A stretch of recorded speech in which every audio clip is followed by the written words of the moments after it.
Alright, Roottrees, finally. An hour and a half into stream, but...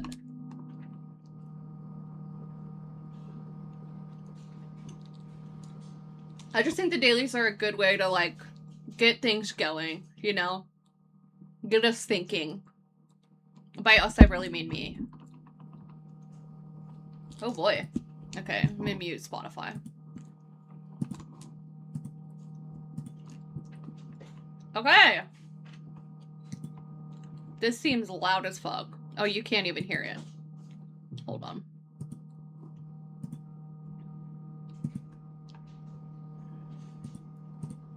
It's so loud.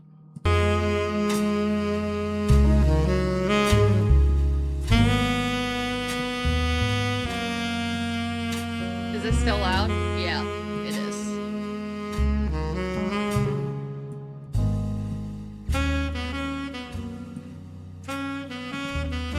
Okay, dude, that's half volume.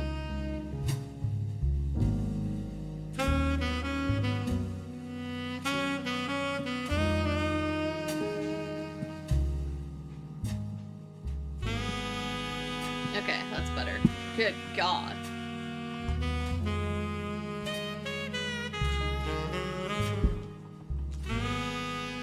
Okay. That's fine. Yeah, fine. 60.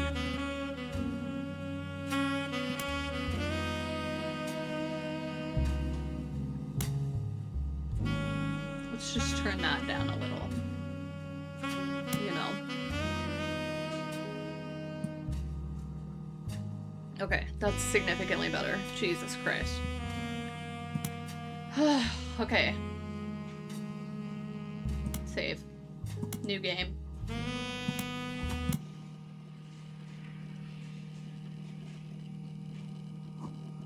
Yeah.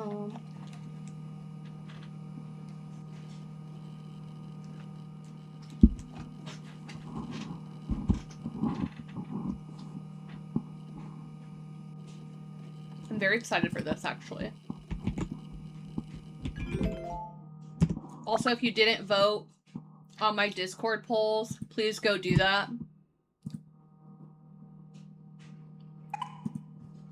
I'm actually begging. The plane that crashed last night just outside of Pittsburgh is now known to have been the private jet of the Roottrees Corporation. Local aviation authorities have speculated, based on the pilot's final communication, that the winter storm and heavy winds played a significant role in the crash.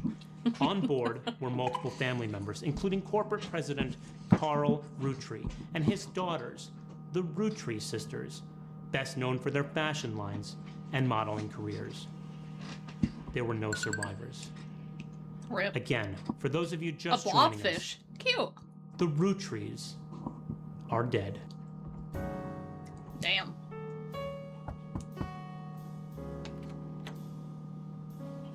I know it's late, but I'm guessing you've seen the news. In addition to dealing with the grief, the Roottrees company's lawyers are scrambling. ¿Por qué?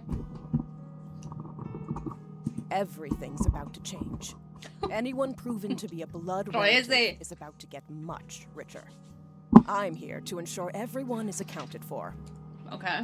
I've heard you're an expert at sorting out complicated family trees. A genealogy genie, as it were. Period. Okay. I'm going to give you a quick test. Pass, and I can promise you the job of a lifetime. What if I don't pass? Complete the family tree of the Roottrees sisters. Siblings are in birth order. Oldest youngest. Okay. Examine the evidence, search the internet, fill in the names, fill in occupations, fill in photos. Okay. Let's look at that. Got milk picture. Okay. The person who hired you gave you this photo with a note attached. This was taken during the shoot for the Roottrees sisters Got Milk ad. I tracked down a test photo from before they painted the fake mustaches on, which I thought would be more appropriate considering the circumstances. The ad's copy reads, "You might recognize our faces from the magazine you're reading, Or you might recognize our name from the candy bar you're eating. Being a Roottrees is a full-time job, but so is growing up. That's why the calcium found in milk is so important. Plus, you can't make chocolate without it. Okay. List of names. This list was provided to you by the mysterious person who showed up at your door. You'll need it to fill in the family tree. Okay. There's like 1 billion Roottrees. Okay. Let's look at the internet. Ah, dial up.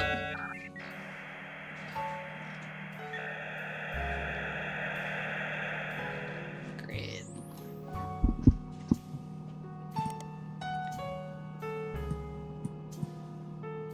Okay. Find anything interesting printed out with your laser printer. Okay.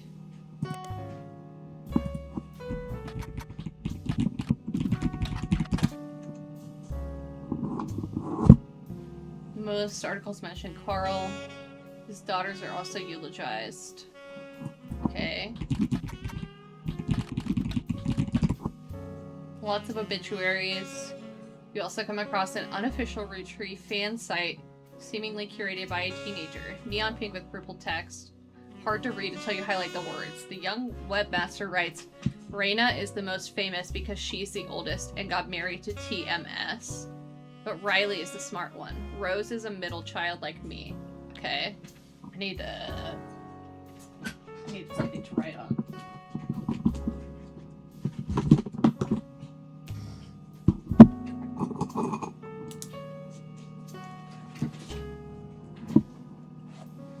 Okay.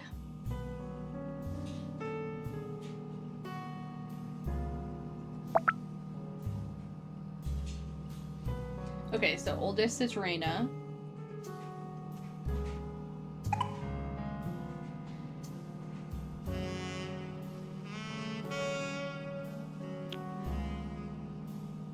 Okay, Rose is the middle. Riley. These names are so millennial coded. You might think they're rich because they're models, but their dad is the president of the candy company. Mom, Brenda, is a fashion designer. They do the modeling for her brand, I eat Roottrees candy all the time. Like Riley does in most posters, blah, blah, blah. Okay. Rose has her ears pierced. Riley wears a lot of plaid. Okay.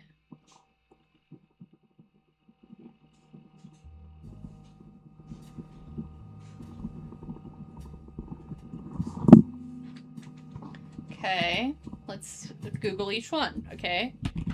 Raina Roottrees. Okay, it's the same. Rose is not as popular as her older sister Raina, but still very well known. Most of the time they're lumped together as the Roottrees sisters. Unfortunately, the results for Rose herself don't lead to anything different than searching for the sisters together. Okay. What about Riley? Okay, it's the same. Who's TMS? Common abbreviation for teen heartthrob Tommy Mark Sheridan.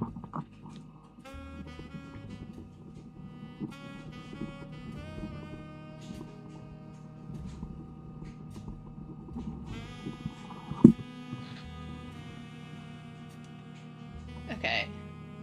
Since the end of Brother Trouble, often on the cover of tabloids for his supposed drug use and more recently his relationship with Raina Roottrees. After a short engagement, they married in 97 when she was only 19 and he was 23. Okay. Okay, so the oldest. This is Raina. Middle is Rose.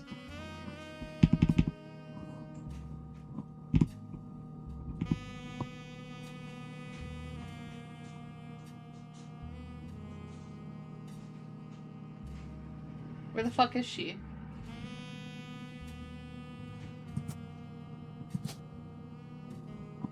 Okay. Why is she... Okay, let's see. Sheridan. She's not in there?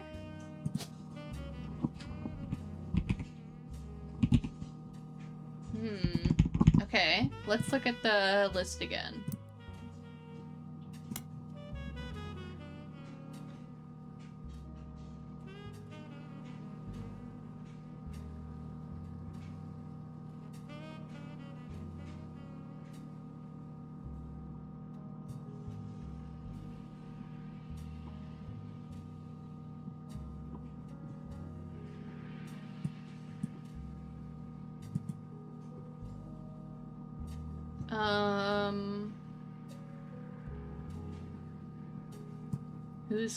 Let's look up all these people.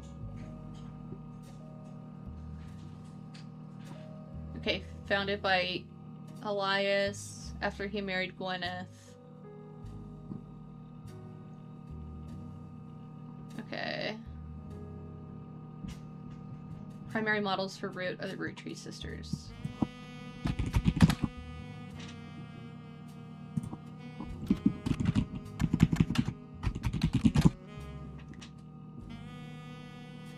Clothing company, make clothes for children. Okay, he spied the Roottrees sisters looking hella fly on catalogs. Now you two can look like Riley, Rose, or Raina. Raina's on almost all of them. There is one that the webmaster considers a collector's item enough to mention. Seems Brenda, the Roottrees sisters' mother and Root's head designer, appeared on one cover holding her daughter Rose.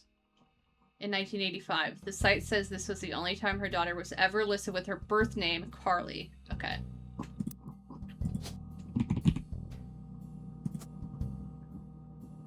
Okay.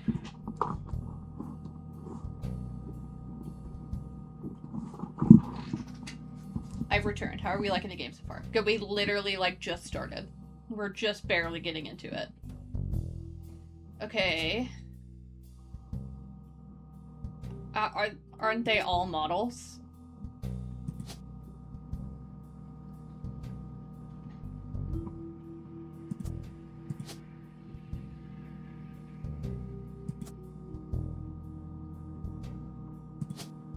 You don't have any? Click on the faces. Okay.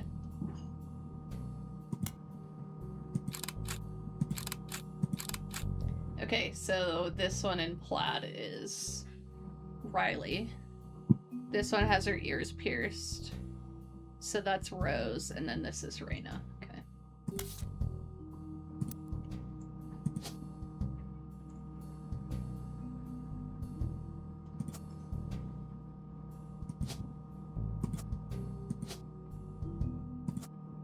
Period.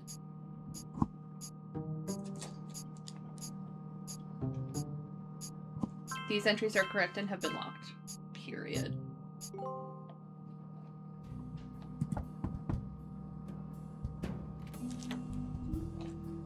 Sorry to test you, but I had to be sure you could use the internet. Some folks refuse to get with the times. Safe to say, you're hired. Period.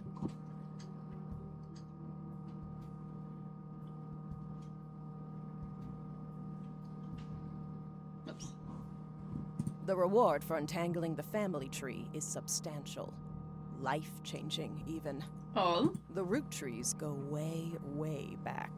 The family tree's a bit daunting. Most people freak out the first time they see the whole thing. But I'm sure you'll be fine. I'm just built different. The man who started it was particular about whom he considered family.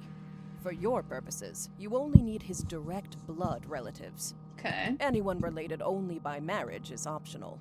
But filling them in can lead to useful discoveries. Lastly, you now have access to some unique websites, plus a list of notable Roottrees. Okay. Notable people are easy to find via your search engine, and marked with stars on the family tree. Okay. I'm off for now. Carl Roottree had a lot in his office.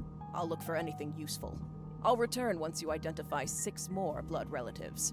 Okay. There's a Roottree mania also after you complete the base game if you end up liking it. That's more family members. One last thing. You go through your work to decide if they're related to the Roottrees. But if anyone else not. claiming to represent the Roottrees reaches out, I'd appreciate you not mentioning I was here. Thank you, and good luck. Okay. That's not odd at all.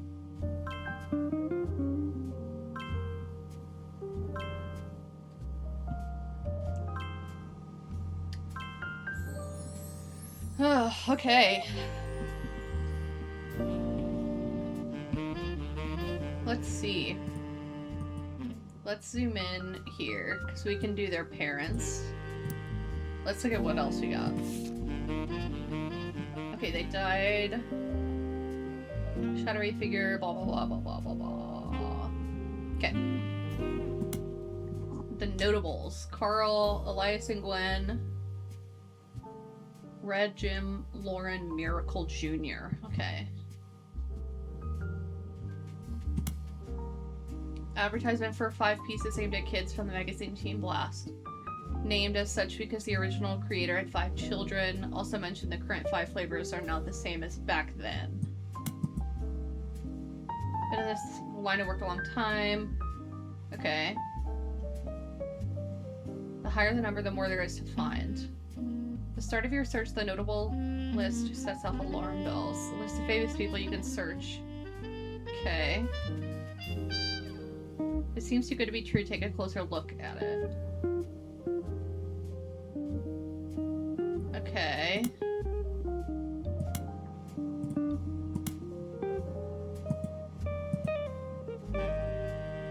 Sure.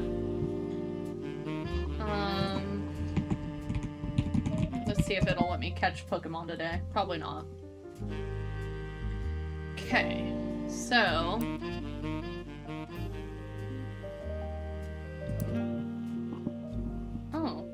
periodicals. Public library. Okay.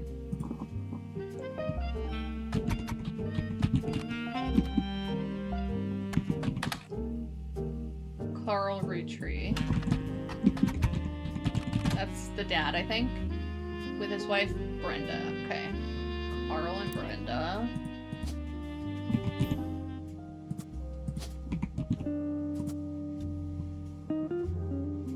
And he was, what, the president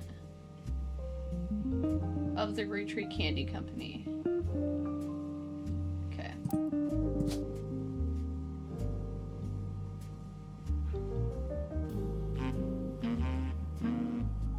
What?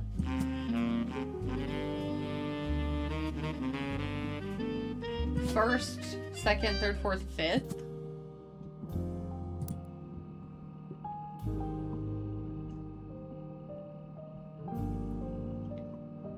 Okay. Watchman of the Year? What's that?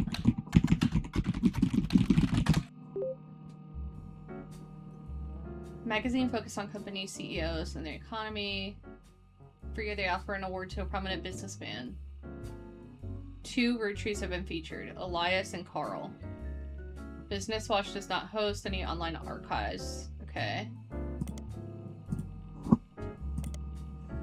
Oh.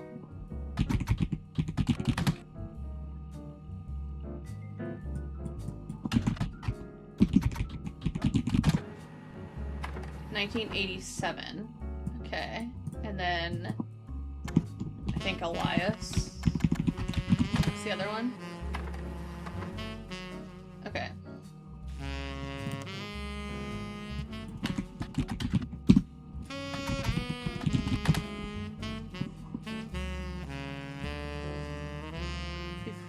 Okay. The white and gold dress itself, blue and black, both fun. Okay. What got printed out? Watchman of the Year. 1936. Painting appears on the cover. It says he was voted Watchman of the Year. He formed the candy company after marrying his wife. Okay.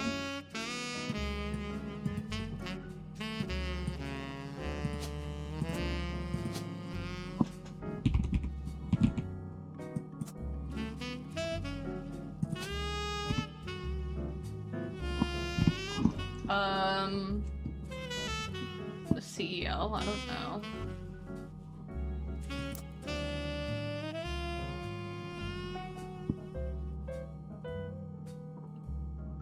has a daughter, the first of 5. 4 more to follow. Each of the 5 is chosen based on the initials of his 5 children, 1 flavor per child. Okay.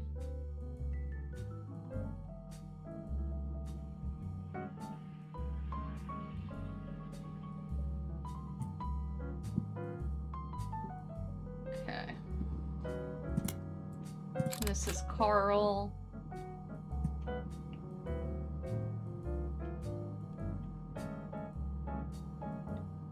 Brenda was a fashion consultant. When Raina was born, Brenda retired to become a stay-at-home mother.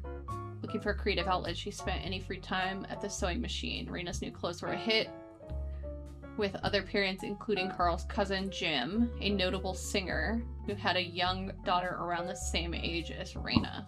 Okay. Jim. Singer. By 82, Brenda's patterns were being copied, seeing the demand Carl and his second cousin Ernie Jr., who had just become president of Roottrees at the time. Okay.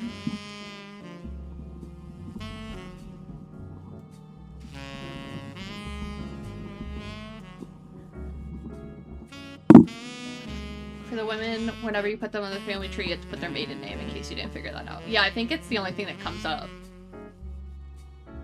The other blood relatives who have a say in the company's finances refuse to fund anything other than candy. So Carl personally spent his entire inheritance to bankroll the clothing company. When profits began to appear, however, the rest of the family changed their tune. They repaid his investment, and now Root exists under the umbrella of the candy company, and they all benefit. Per tradition, or perhaps superstition, new clothes always debuted the way the first ones did. Raina became their catalog's cover model. As she grew, the product line expanded to older kids as well. Her younger sisters were then recruited to show off the baby clothes. Carl was voted Watchman of the Year primarily for his personal gamble and the ensuing payoff. Okay. And this was 87. Okay.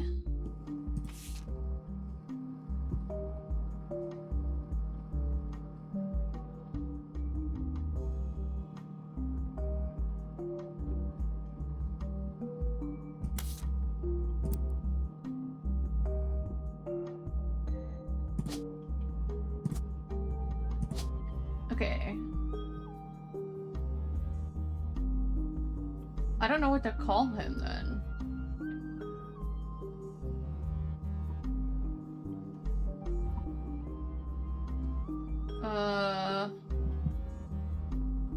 Fifth? I don't know.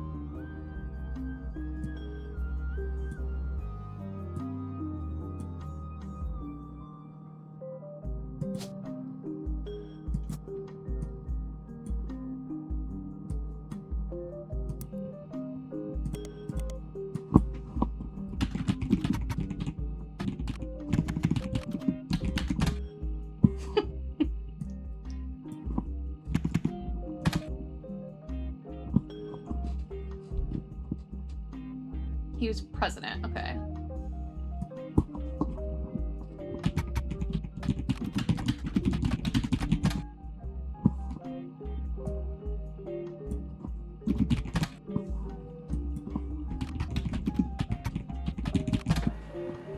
Founder and first president. You find what is essentially a propaganda site about him created by the Roottrees Candy Company. It's a picture of him and his wife Gwyneth. Also a biography section that has some information. He's credited for inventing 5-piece. The farm he inherited by marrying his wife only produced syrup. After it became widely successful, Elias spent his time and energy on cementing his reputation as a family man. He's quoted on the site as saying blood is thicker than syrup, and that any child linked by blood to me shall be linked by blood to my legacy. The site enthusiastically claims that he made good on that promise, but offers no additional details. There are a few more quotes about Elias from a book called Family Man, The Roottrees Legacy by Bess Williams. To say they are biased is a massive understatement. Below that is a long list of accomplishments and awards. Like his great-grandson Carl, Elias was voted Watchman of the Year. Right, okay. So maybe we look at the library for this book. Family Man by Bess Williams. An old book. No downloadable version because the book is impossible to find these days.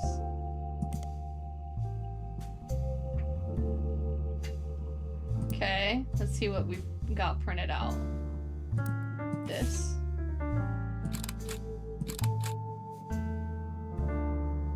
Taken in 1909 after they founded the Roottrees Candy Company. What you found searching the internet, it seems quite difficult to find any site about Elias or Gwyneth that isn't accompanied by this picture. Okay.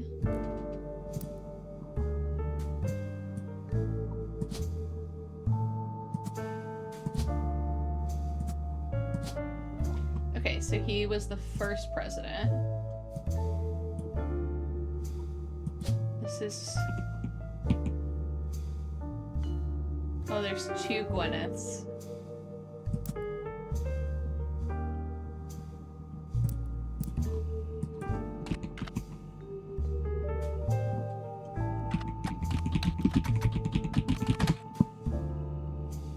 Anderson, okay.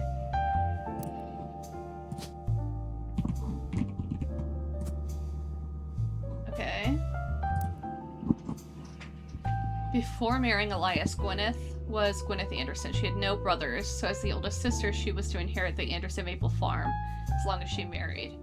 Before Elias took over, the farm produced only syrup. It was supposedly Elias's idea to create candy instead. Their success was not immediate until they decided to combine the maple with other flavors. This led to 5 pieces, which are still found in stores to this day. Though the Roottrees Candy Company expanded well beyond their original farm, it has been preserved as a tourist attraction. According to their website, there are still daily demonstrations and educational tours that show off many of the turn-of-the-century applications that Gwyneth would have used as a housewife in the early 1900s. So what did she do for work? Nothing? She's a housewife. Oh, okay. Period.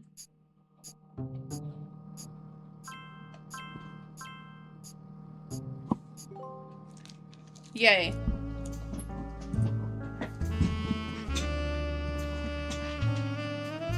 What's this?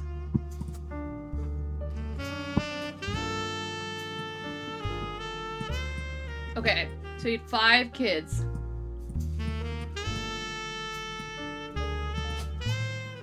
The daughter was first, I think, right? From... What was it, this?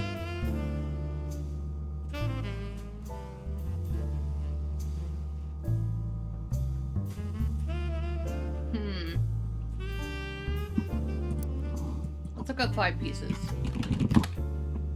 For marketing materials of various candy history sites, you learn 5 pieces are the iconic candy sold by the Roottrees Candy Company.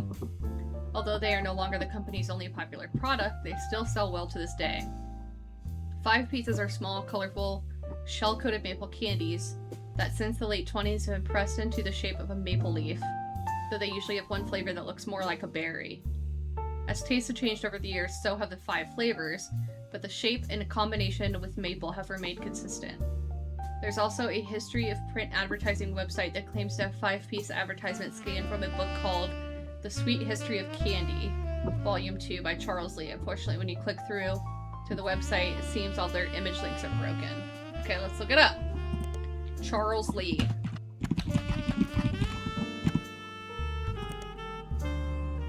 The Sweet History of Candy.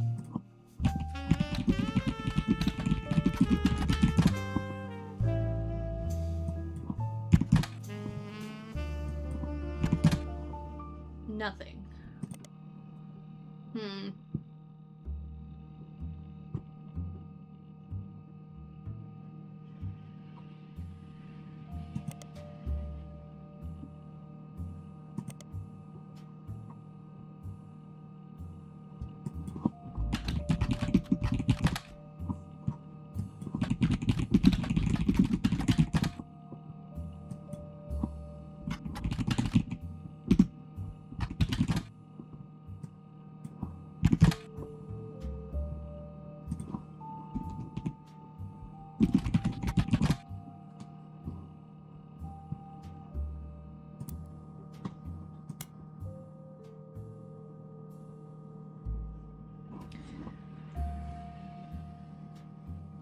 Okay. So there's 5 kids, so I'm guessing the letters are... So, like, S, C, B, A, P.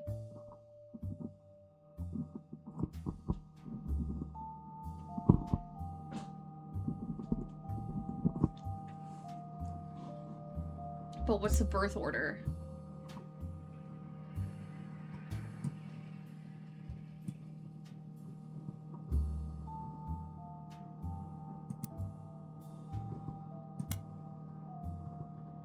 Okay, let's look up Gwen Roottrees.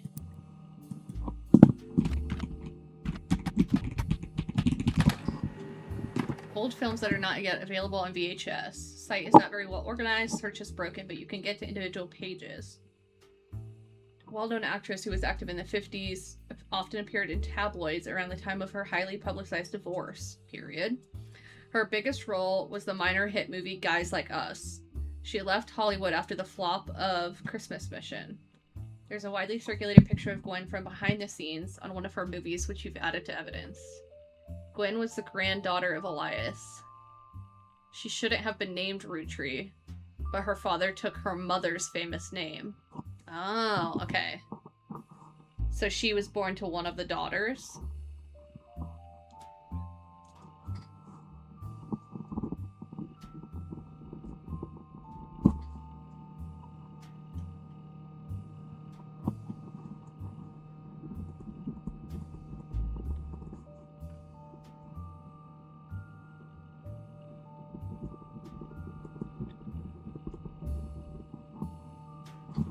Okay. And then let's look up red. We'll just get all this out of the way. Oh my Lord in heaven. Okay. Aloysius Herring Roottrees was an appointed judge and politician who earned his nickname ironically because he was the ambassador to Ireland for only about 6 days. He served what some people contend is the shortest term in history. A few days after he was appointed, he was heard disparaging his position and the Irish people. He tried to run for state senate and claimed to be related to the Roottrees Candy Company in a newspaper ad, but it came out the last name was merely a coincidence and he was defeated in a landslide. Okay. So he's not related. He's not on the tree. Okay. Okay. Jim Roottrees. James, singer who sings in the duo Jim and Diamond with his wife, Diamond.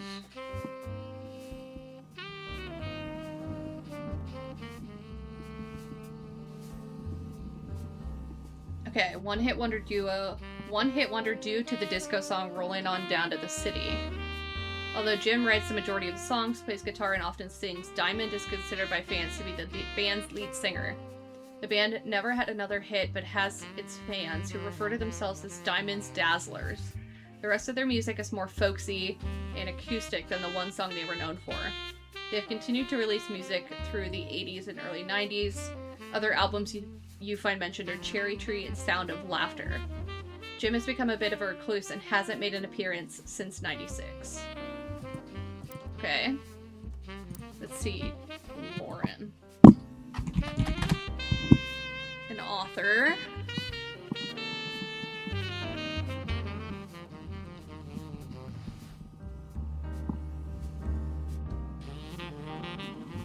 Okay, distant relative of the Roottrees sisters.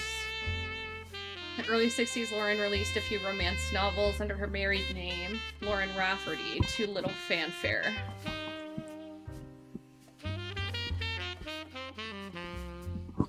When her published learned she had been keeping diaries about her famous family, they insisted she release them under her original name, Lauren Roottrees, to take advantage of her family's notoriety. The selection of diary entries released in 1965 as A Life Between Wars spans from the untimely death of her husband in World War II to coping with post-war world as a young widow and mother, as well as her perspectives on changing times and socialites. Oh my god, the music is driving me nuts. All the way through the entry into Vietnam. While the content is not considered particularly relevant to modern audiences, it's found new life as an exercise in high school English classes to show an evolution of writing style and for a look into life in previous generations. After the success of her diaries, her publisher re-released her romance novels under the name Lauren Roottrees. This included... You like jazz? No. This included Romance in Court, which gained popularity. She followed the re-release up by writing 2 new sequels, creating what fans refer to as the Court Jester series.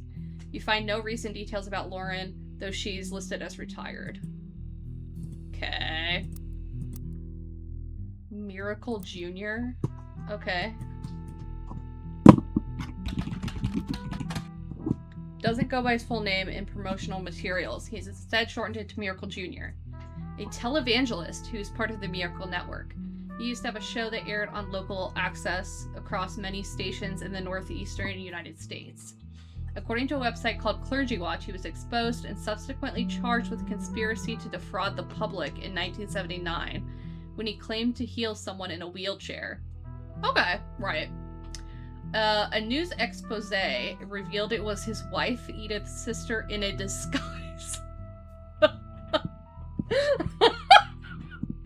The author also mentions Edith had a bit of a checkered past herself, but doesn't clarify. Right. He has since lost his television show, and instead goes on tour across the southern United States, where he was not well known before the scandal. Jesus fucking Christ. Right. Okay. Go off, I guess. Okay, this is Jim and Diamond. Okay, hot. Barely a top 20 hit for a few weeks in 1979. According to the liner notes, it satirizes how a part of society was content to remain indifferent to economic inflation and civil unrest in the Middle East, unless pop culture tricked them into caring. Somewhat ironically, listeners didn't seem to pay attention to the lyrics enough to trick them into caring. Instead, most of its play came from roller discos. Because it was such a product of its time, it doesn't get much play anymore, even on stations that play the oldies. Maybe that's why you'd never heard of it before now. Because it was such a product of its time... Oh. I already read that. This image is from an auction for a sealed copy. It has a sticker that says, "Only the great-grandson of Elias Roottrees could make disco this sweet." It's credited to Peter Janowicz from MMM. Okay. Jim Roottrees on the notable Roottrees list, blah blah blah. Lyrics of the song contain no clues. Let's hear it.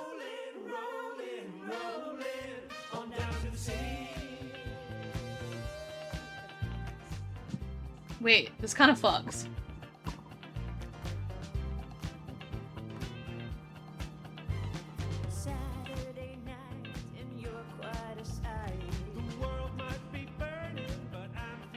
Period!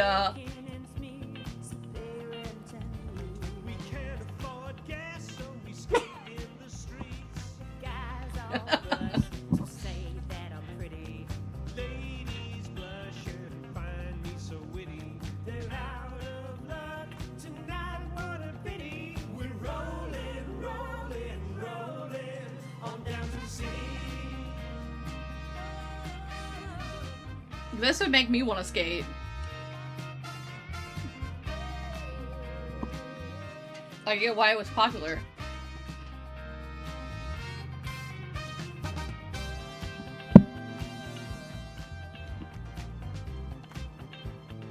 Period.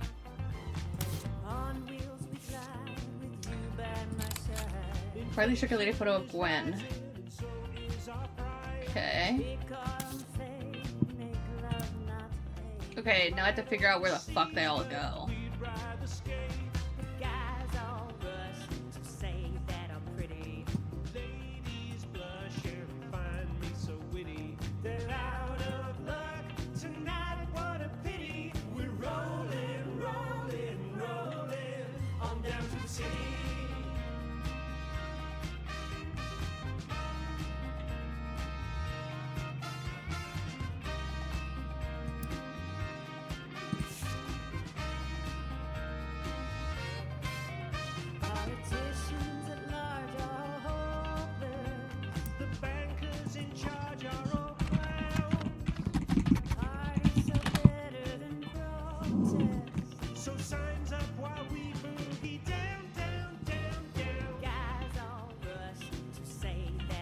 Okay, she was the granddaughter of one of the daughters. I need to figure out the original 5.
Okay, that's the same.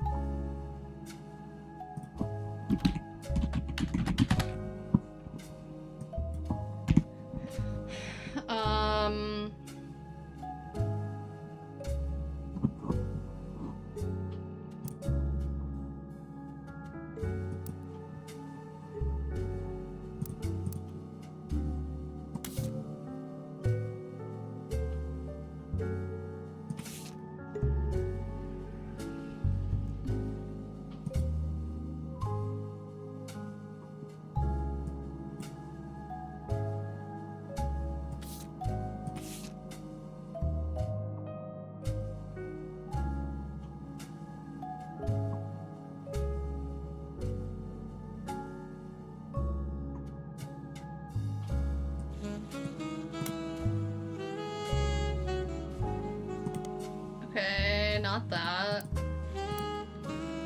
Let's see. Is there an S? There is. Is this Samantha? Maybe? Because there's not a... Okay, Samantha. Probably. C could be a lot. Clancy. Okay. Is there another C? Yeah, there's a lot, actually. Okay, we used Carly.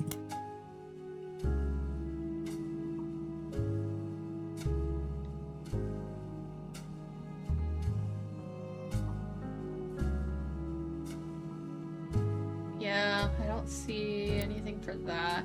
So I don't know who the C could be. Could be Clancy. Or Candy. Okay, what about B's? No B's for the boys. There's also no B's for the girls. Could it be an R? Bad Blue Raspberry. Maybe it's R instead. We know it's not those two. Robert, maybe? Okay.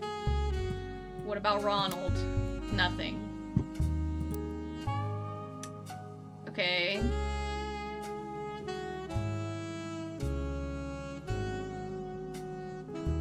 I don't think there was any A's either.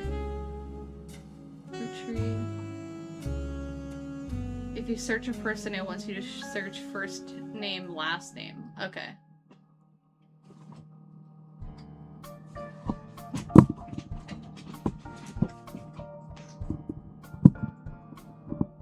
So let's do...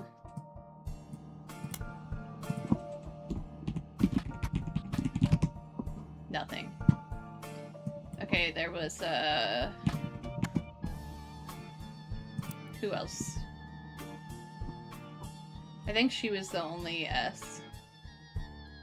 C, we had Clancy.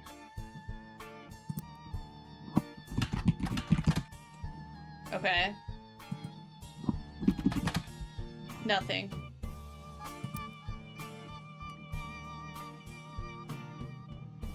There's Carl, but we already used him. And then the other one is Candy, I think. Oops, not Junior. Nothing. Okay. And then the R's, we had Robert and Ronald.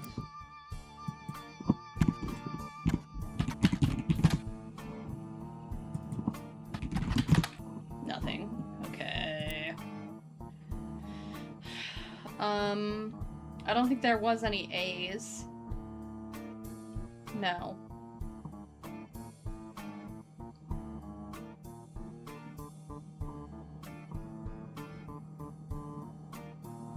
I don't even see an A name on here, period. April. Angelica. Those are the only two. Okay, let's look them up.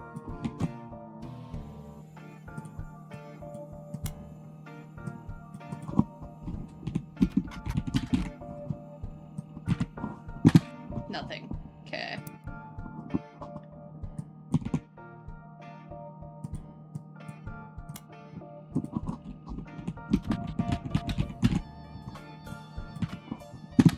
Nothing. Great! Okay. P's. Nothing. P. Nothing. Right. Okay, well that's not helpful. So this, is this the changed names then?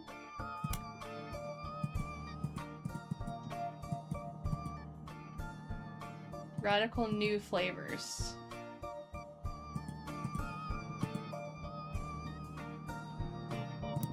Original 5 pieces.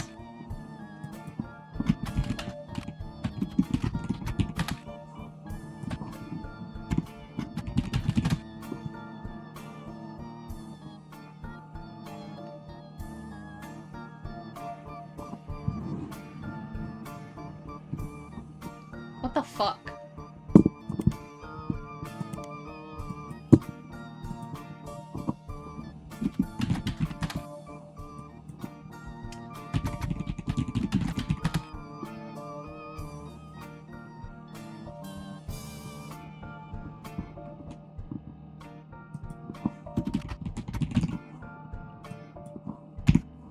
Okay.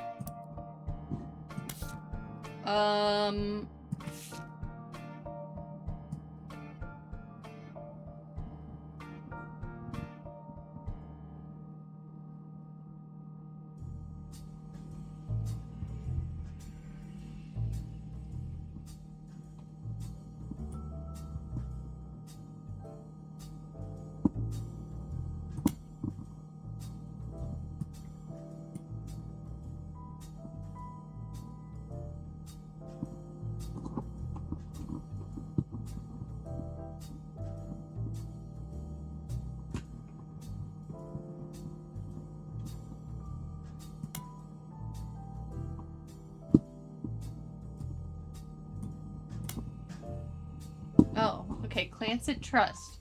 Highly unusual corporate arrangement named after Clancy Edward Roottrees, Elias's son. Okay. Clancy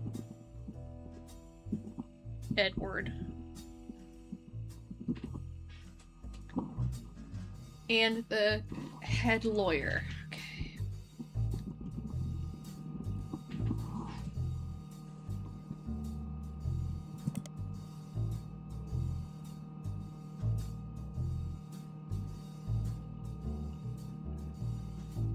History of Candy.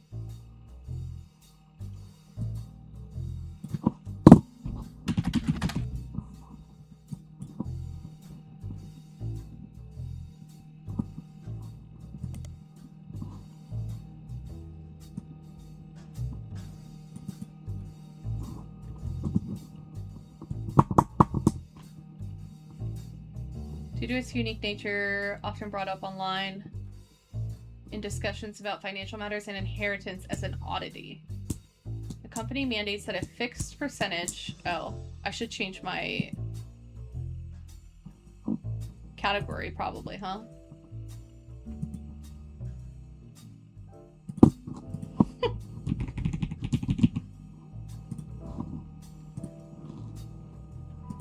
Okay, there we go. Yeah, I had tried the sweet history of candy already. It doesn't work.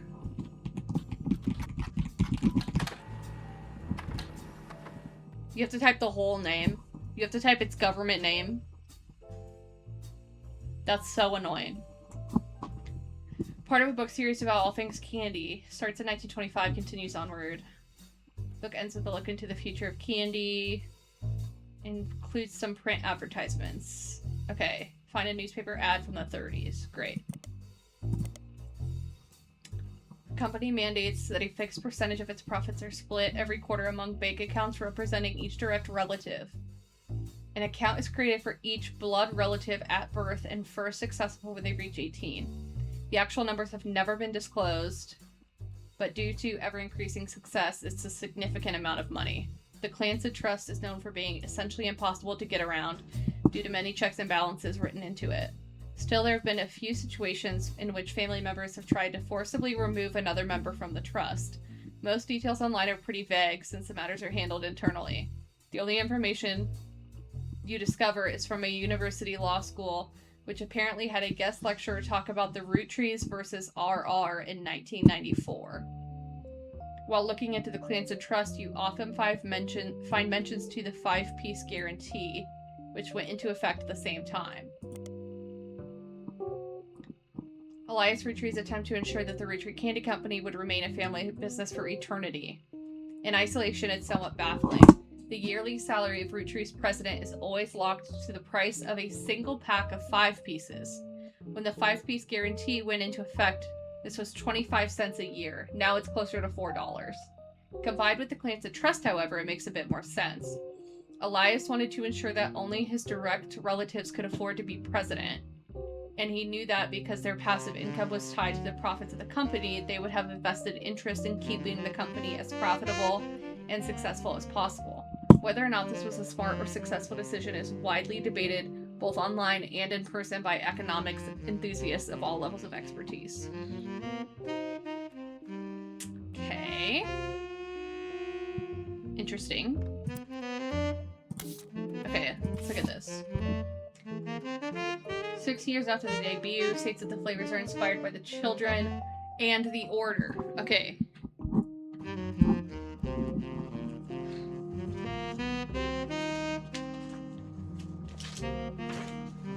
G for grape, E for elderberry, CE, which we know is Clancy Edwards, lawyer, M for melon, and an M for miracle berry. Okay. So now, let's see. We have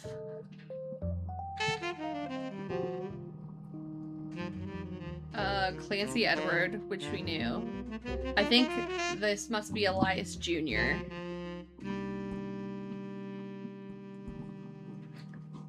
Okay. Who would be the G?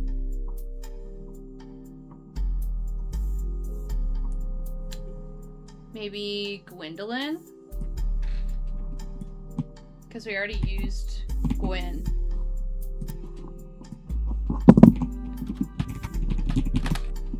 Nothing. Okay, what about the M's? Margolite?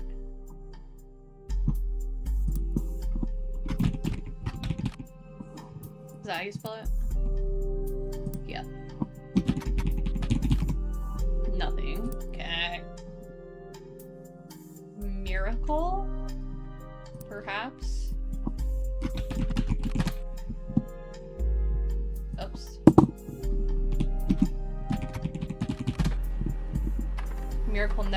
run by the Miracle Roottrees estate. Quite bare bones, but the following blurb. Witness a testimony of the Miracle's Roottrees. Miracle Roottrees arrived so late in his mother's life, the doctors swore he wouldn't survive his first year. Okay, so Miracle is the last one. His mother and father, Elias and Gwyneth, named him Miracle because they thought him impossible. He was younger than his brothers and sisters by over 14 years. With a birth that late, the final child of his generation was nearly torn apart by countless health problems. But still, with the power of God on his side, he persevered. He triumphed over these complications and even regained his sight to spread the healing word of the Almighty. 23 years later, Miracle Roottrees Jr. arrived and became the famous family's second vessel for higher power. Okay. Miracle Jr. At 18, he unburdened himself from the Roottrees name, took his father's testimony to a whole new level. Via the power of television, Miracle Jr. spread the gospel across the entirety of New England. He has since left a life of glamour and glitz behind to reach those places that need it most. Power of the Lord coming to a town near you. Below the blurb is a flyer about the tour, which is in your evidence. Miracle Jr. Witness the power of the Lord. 3 generations of miracles. Special appearance for Miracle Roottrees. In his 68th year on God's earth, children now welcome. Celebrate with your pastor, Miracle Third, and his wife, Nicole. Miracle Third, Jesus Christ.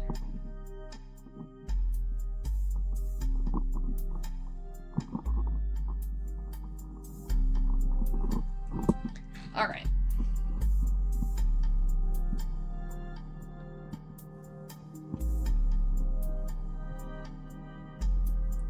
So these are, what, pastors? Okay, so I don't know who the G is, but we know this is Elias Jr. Okay. This is Clancy Edward. Whoops. Whoops. Okay. And then this is Miracle.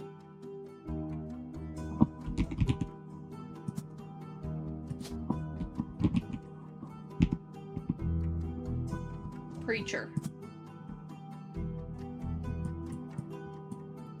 Okay. Ooh. This must be Miracle Jr. Which is this weirdo. Preacher. Okay, and then they had Miracle the Third. Also a preacher. And he's married to Nicole. Ooh, okay.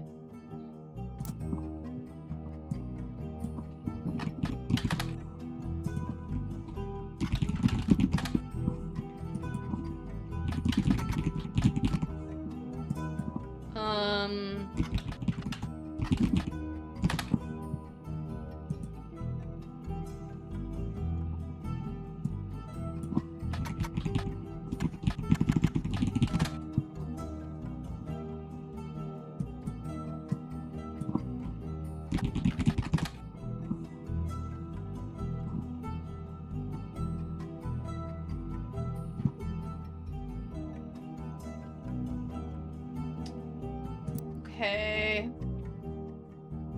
So one of the Nicoles, I don't know who. Okay.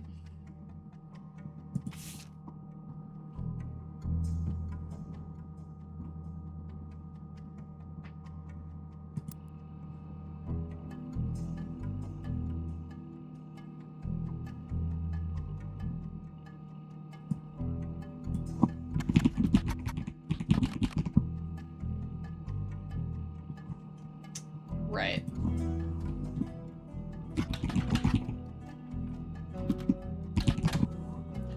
I'm back. Him back. Clergy Watch.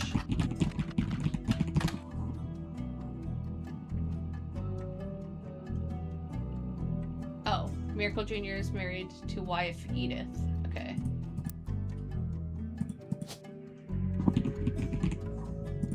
Okay. All right.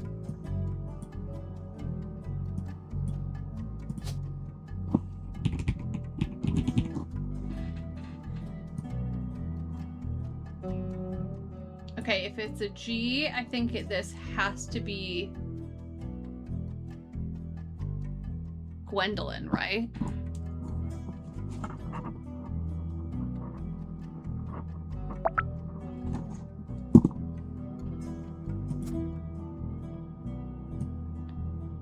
And then this is another M.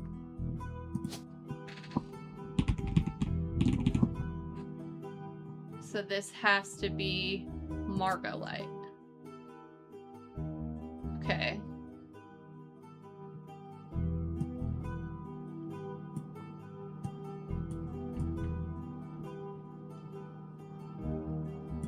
What's that? Oh, Guardian. Okay.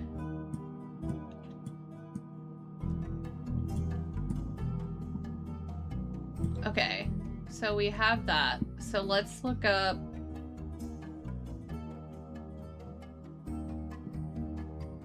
Wait, what did she catch? I missed it.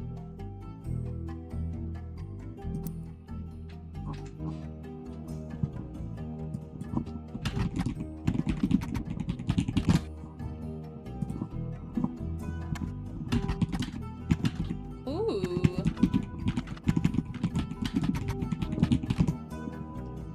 Oh.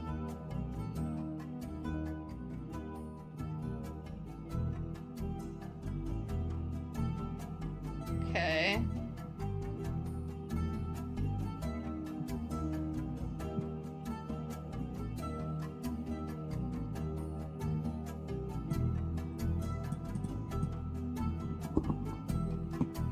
Let's look this up. Ah, okay. Very few details about this incident with regards to the claims of trust. The student that attended the lecture wrote about it on the following Legal Oddities website. From what you can tell, RR attempted unsuccessfully to remove a fellow family member from the trust. It was said that RR attempted 2 arguments. First, the person in question was born out of wedlock. And second, they committed a significant crime against a fellow family member. Still, due to the ironclad wording of the Cleansed Trust, it was impossible to remove any direct descendant of Elias Roottrees without completely dissolving the trust. Okay.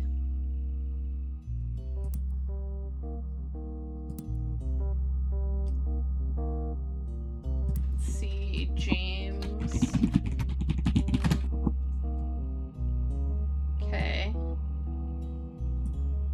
Diamond.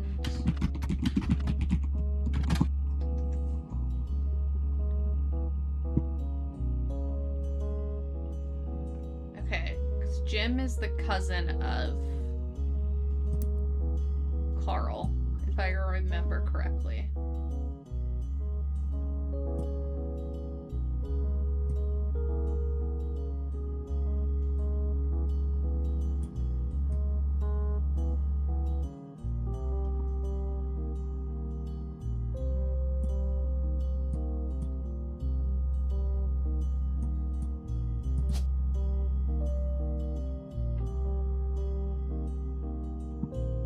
Maybe it's this.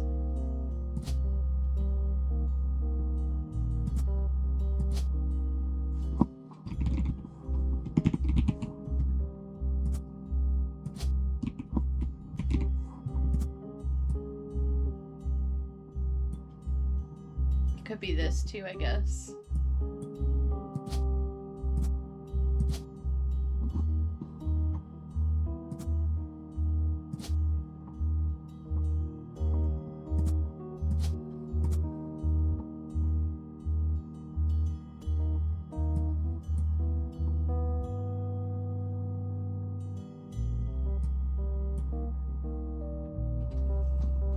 Notables all have the stars. Okay, so he must be here. And then this is Diamond. Oops. Right, that's the right picture of her. Yeah.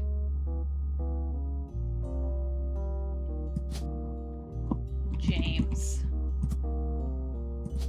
He's a musician. Period.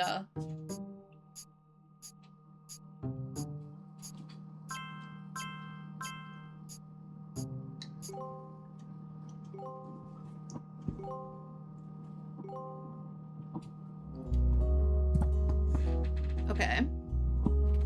Oh, they're back. You're on a roll. I'll try to keep that momentum going. Carl's office was a mess, thanks to some burst pipes. But I unearthed a photo from a 1970s Roottrees reunion. I also found some important-looking papers. You've traced 9 blood relatives so far. I'll have more to share after you find 9 more. 9 more? Jesus. Alright.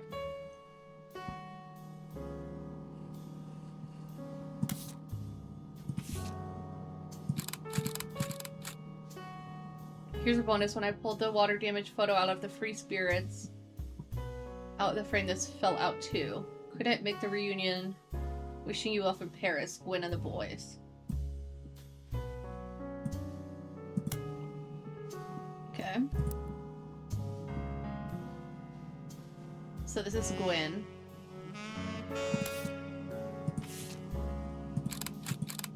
This was tucked inside an envelope with a letter beneath the candle in the corner. To Carl and Brenda, I'm sorry you were unable to attend the funeral. It's traditional to have it as soon as possible, and Ernie, more than anyone else on Earth, knew how busy your job can be. I've enclosed a Shiva candle identical to ours if you'd like to pay your respects, though it's not expected for those outside the faith to do so.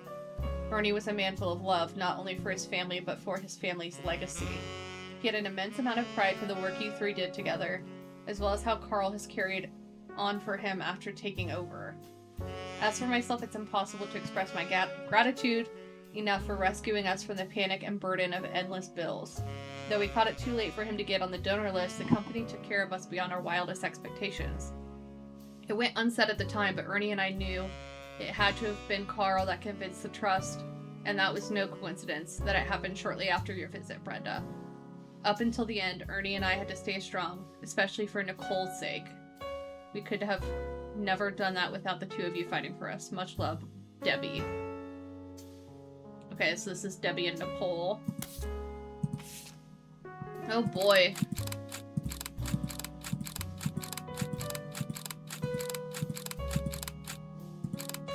Great.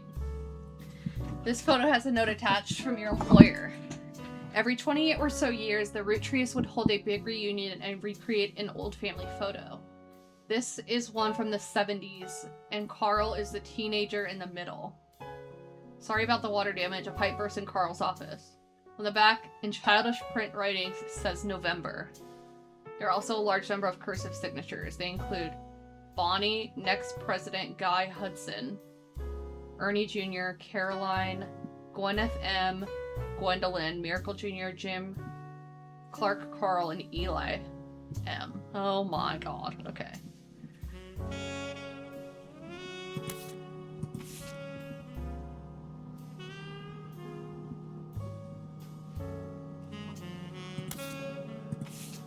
Okay, what's this? This was buried under a ton of other mail. Had a handwritten note attached that seemed personal.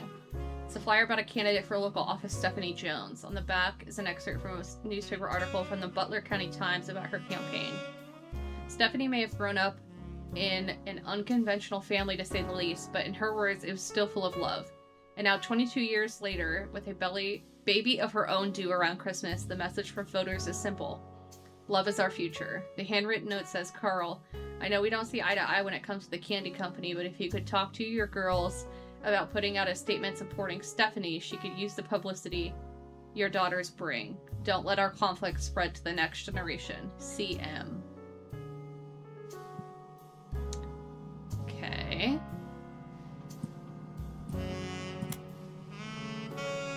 Candidate for city council won her campaign. No mention of the Roottrees. Also has a very bare bones website for her campaign. Okay. In the Butler County Times.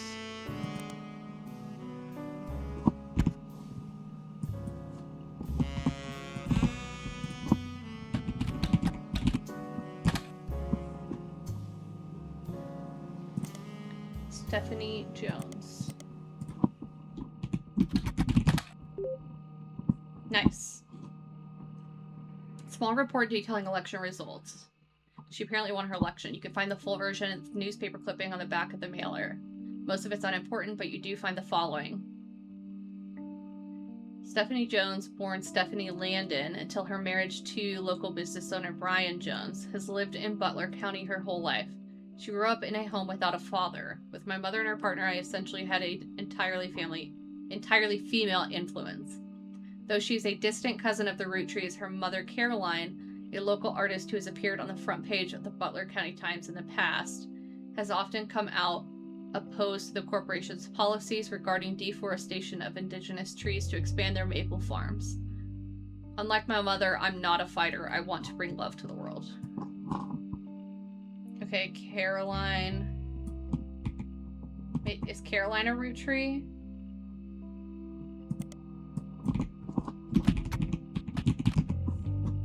Or maybe she's Landon.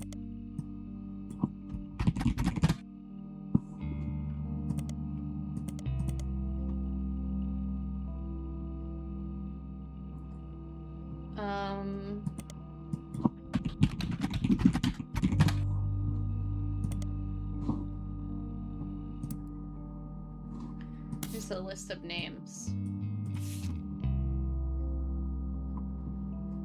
Here's Stephanie. Morden.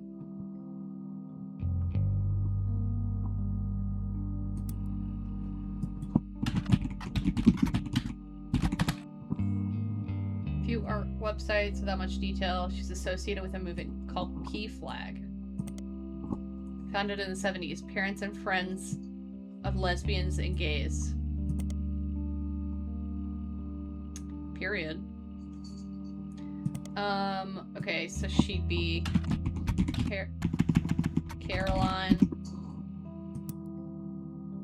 Morden. Found a cover story about local art installations, including one by Caroline Morden. There isn't much about Caroline as a person. This is mostly a listing of art in Butler County. She seems to get top billing. Accompanying the story, there's an image of Caroline standing beside a large metal structure of a mermaid. It's captioned, Caroline standing next to her sculpture, Atlantis Burden. The sculpture is one of many works featured in her upcoming book, Self-Portrait, Art and the Beauty of Women. Copy. According to a quote further down, Atlantis Burden is meant to symbolize a society split by indecision over whether women should be equals or something to protect. The picture on the front page has been added to your evidence. Okay.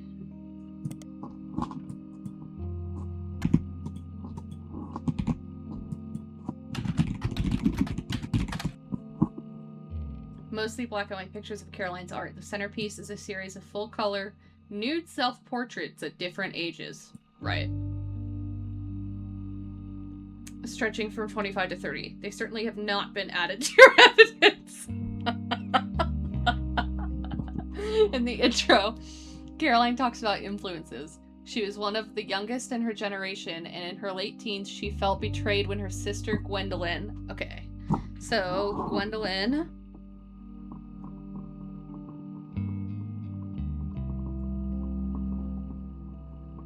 Caroline are sisters.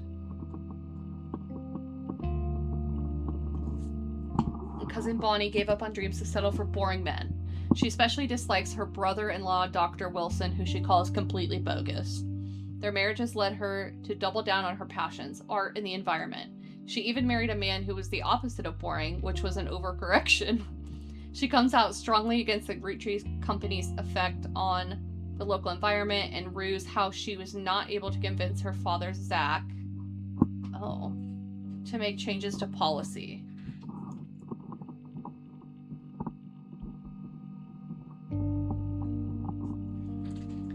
She also explains that her marriage to Mark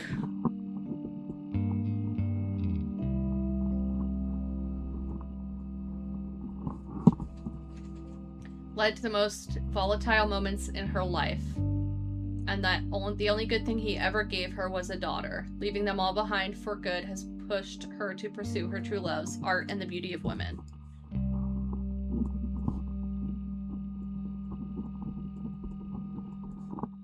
Wait, who was her daughter? Stephanie?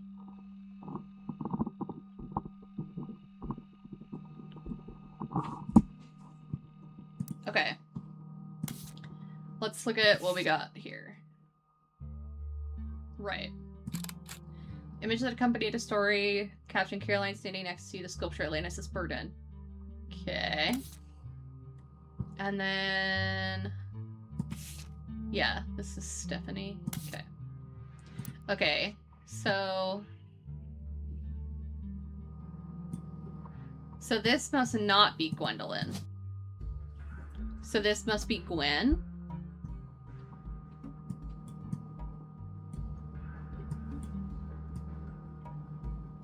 Okay, and then...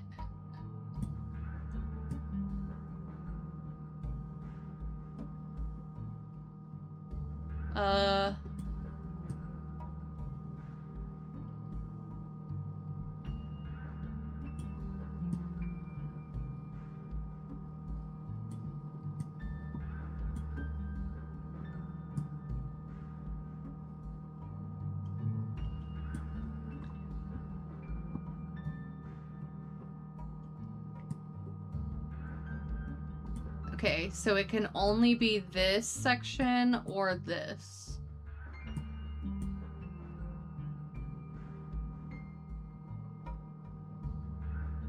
But I don't think she had to.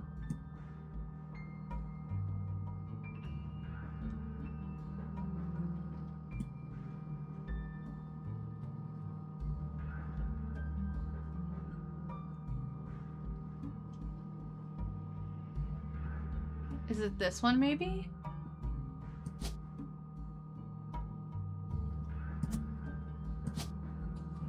Mark.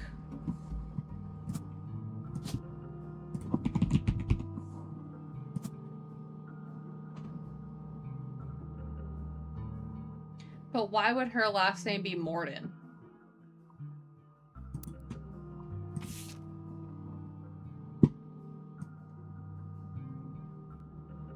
Grew up in an unconventional family. CM.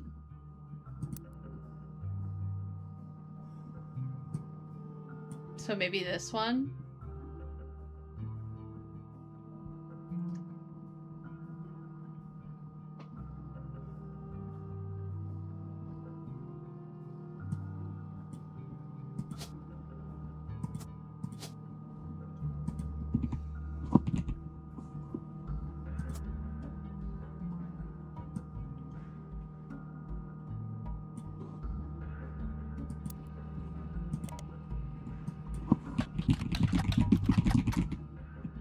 Wait, what's her last name again?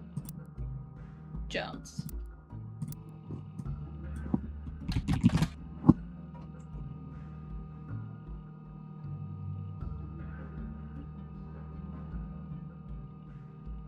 Grew up in a home without a father. My mother and her partner.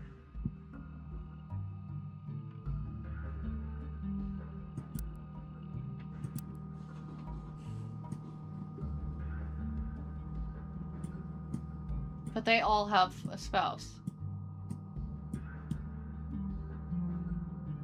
Maybe this one? But she has a sister.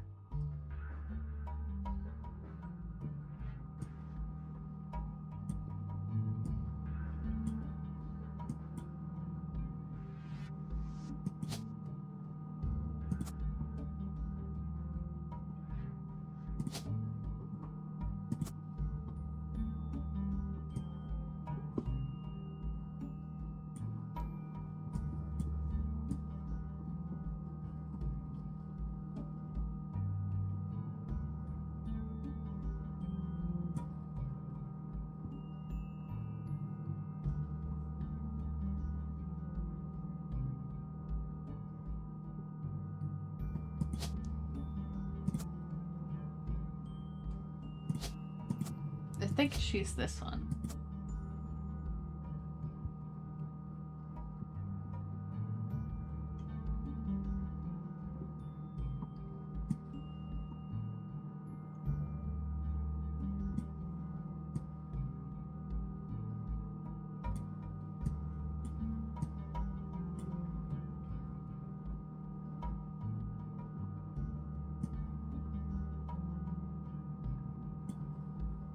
Yeah, it'd have to be this one. This is the only one that makes sense.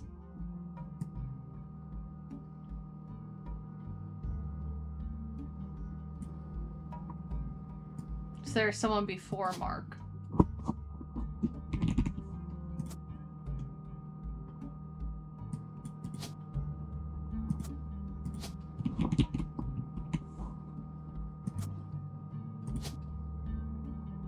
She's what? Politician? And she married Brian.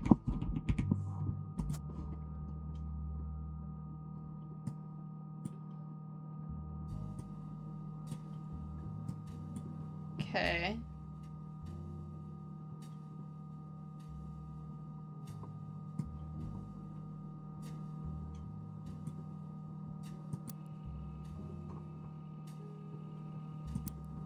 What year is what?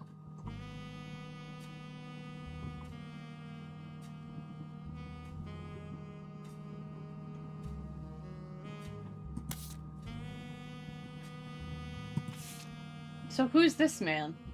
Her husband?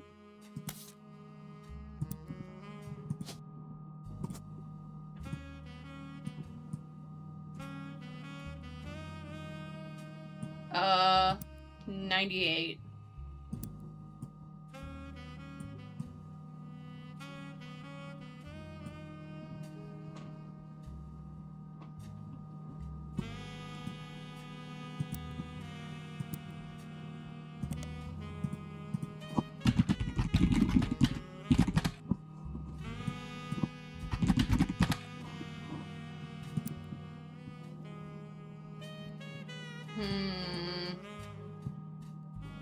Was gay marriage allowed? I don't know, probably not. But we don't know the spouse's name regardless. It just said partner.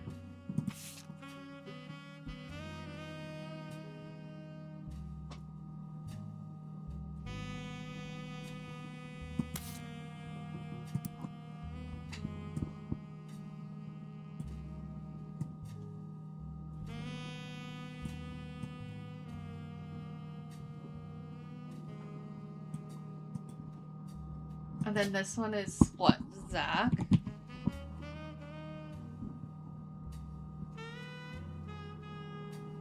Oh, but he'd be married to whoever it is.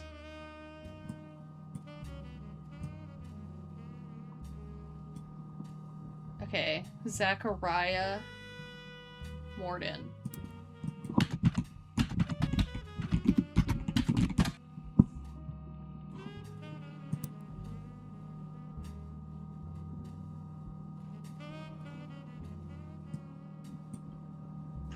Edward, maybe? Let's see.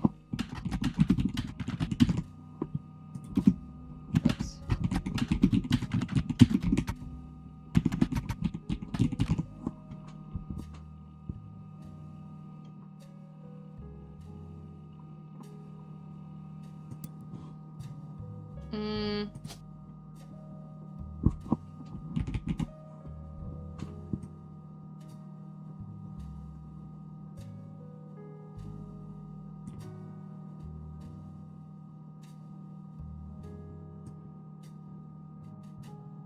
But wait. Didn't Caroline have a sister? Or who am I thinking of? Yeah.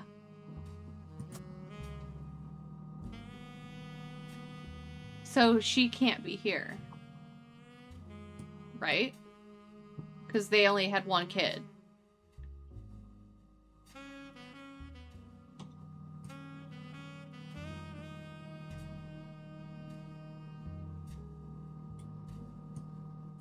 Then where the fuck does she go?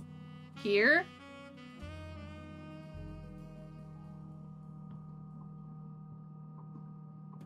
Spouse. But it doesn't say. I see. So she goes here. Okay.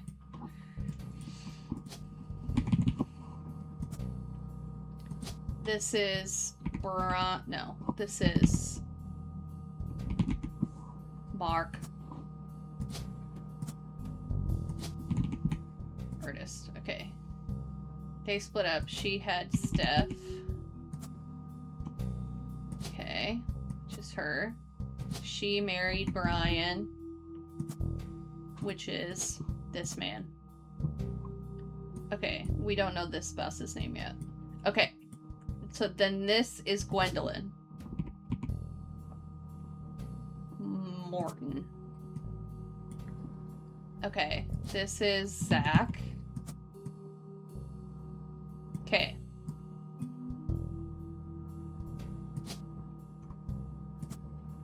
Ooh,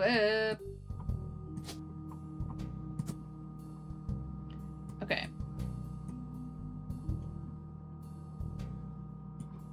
She's a politician. Okay.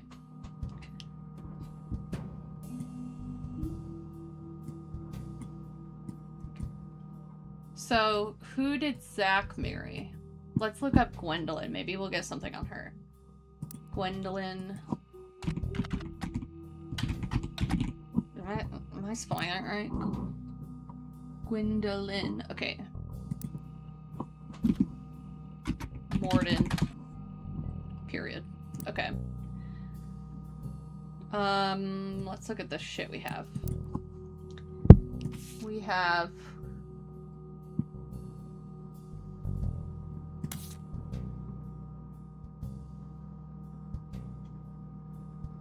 This is Gwen.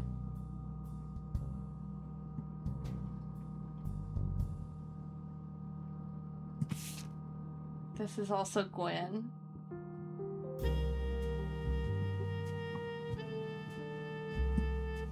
Gwen and the boys.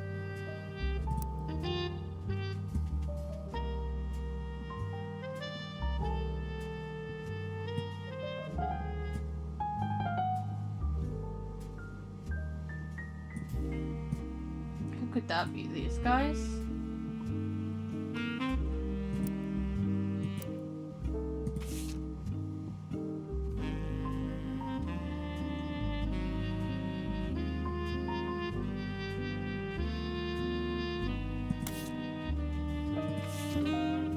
Carl and Brenda.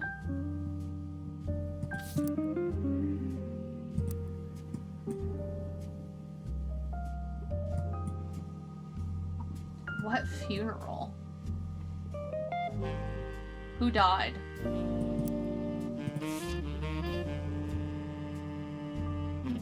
Ernie knew how busy.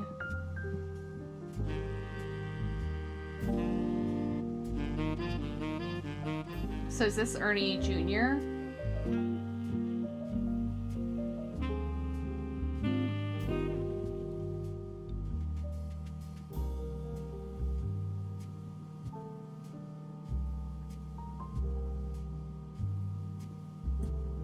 Debbie and Nicole.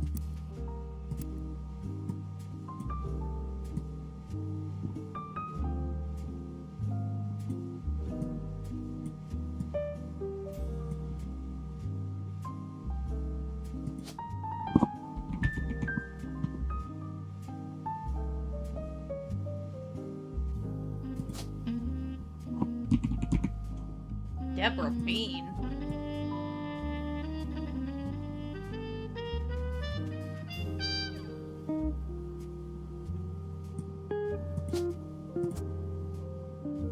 And I think that, wasn't there something else about, or is there another Ernie? Or Elias, I mean. Oh, Ernest.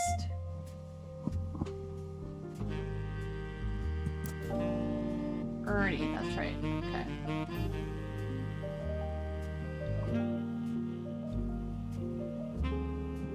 Carl is carried on for him after taking over. So was he the 4th president?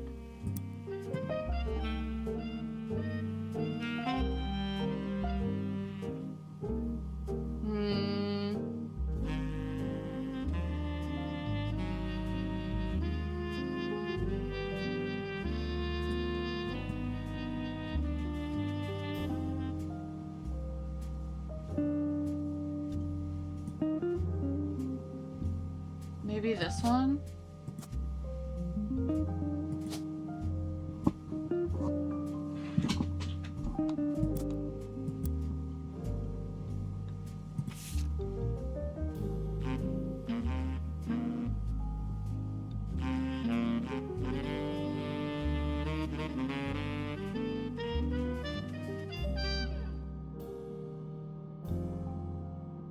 The free spirits.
Because there was something about...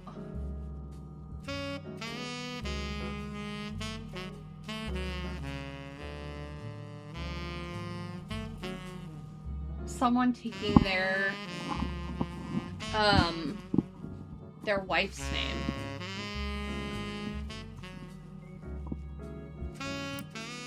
But I don't remember which one that was.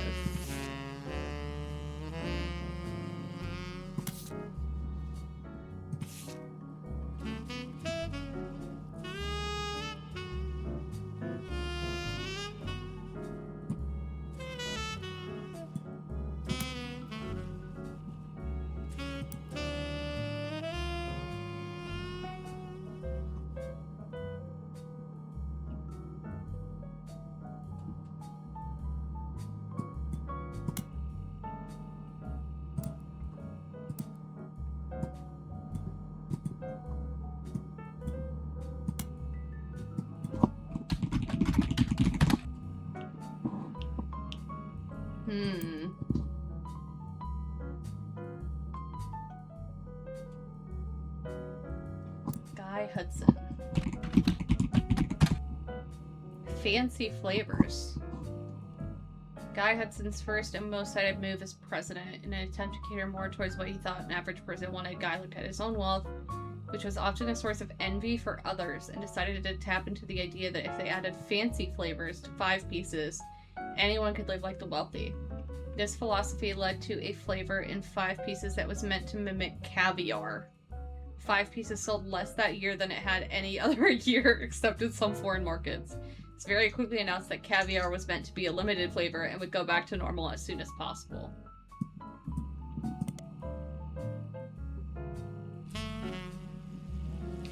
Okay. So, guy...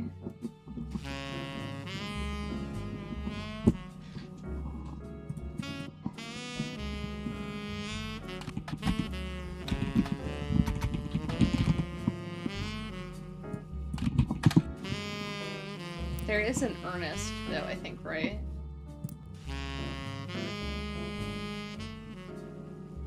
Oh, am I bald? Oh, there's a Madsen. Okay, Ernest Madsen. Maybe it was him.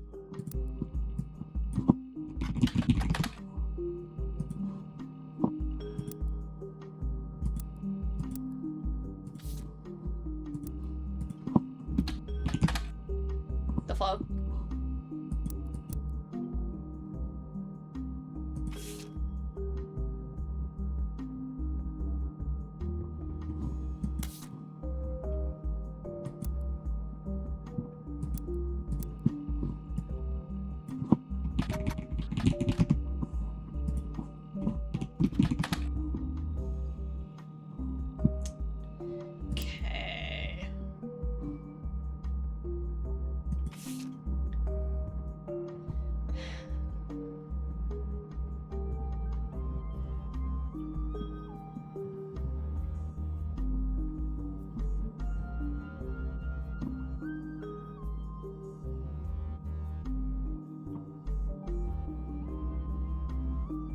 Carl and his second cousin, Ernie Jr.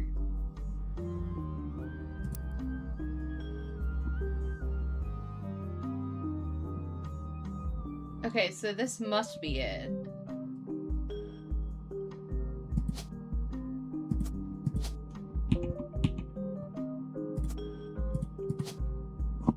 And this is... what, Debbie?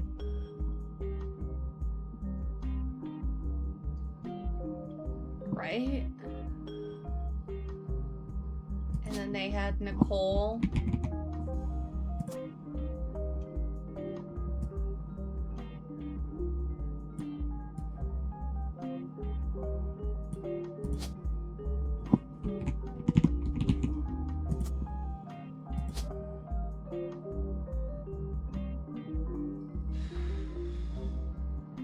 Now, which one he is? That's a great question.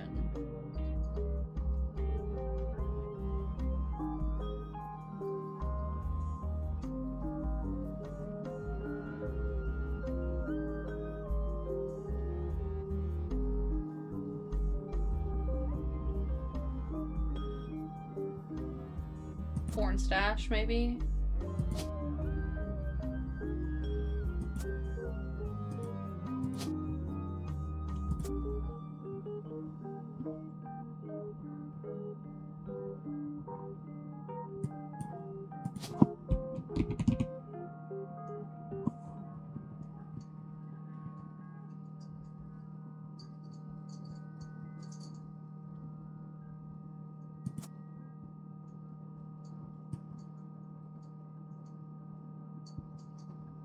I don't know. I'm literally just guessing at this point. Okay.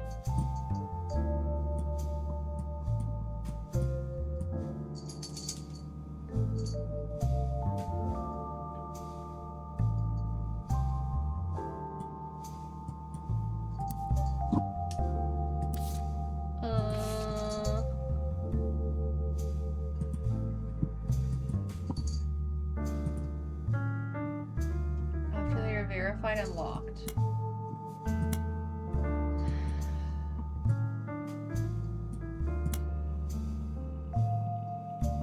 Gwen was the 50s. Okay.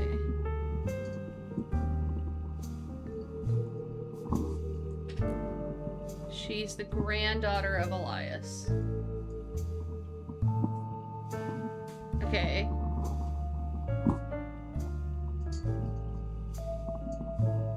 She shouldn't have been named Roottrees.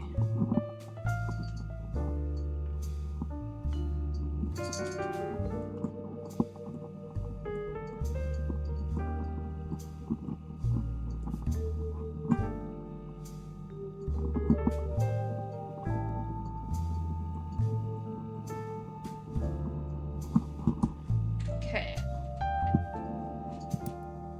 So... she's to either Margolite or Gwen. Wait, that can't be right.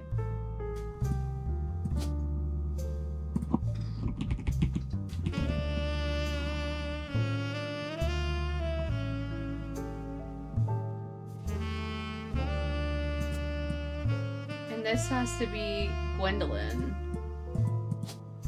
Oh, there's two Gwendolyns.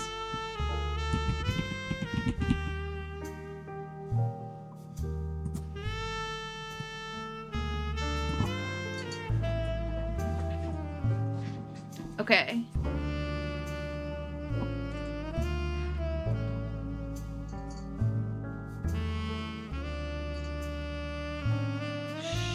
So this is...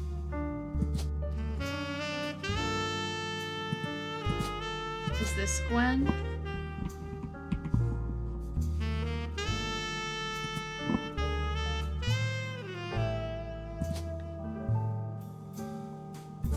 Not you.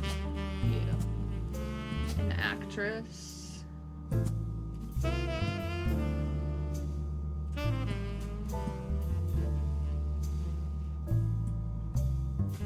But she's not starred.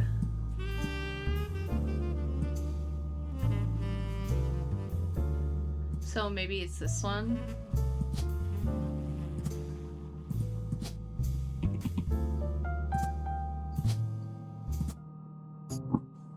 Okay.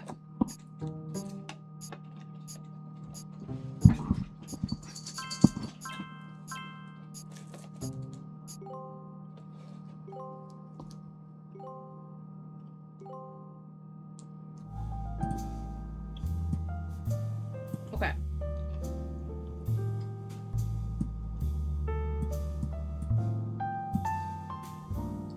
Which means this is wrong.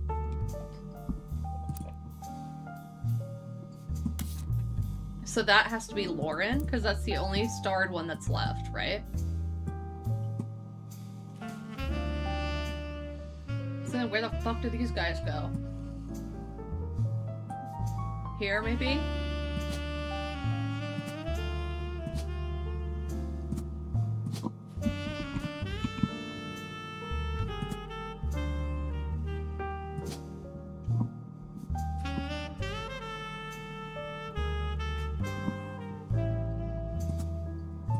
I don't know.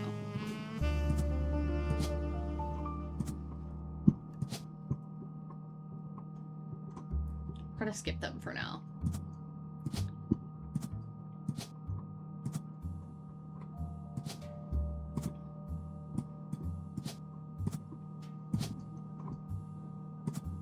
Okay, this has to be Lauren.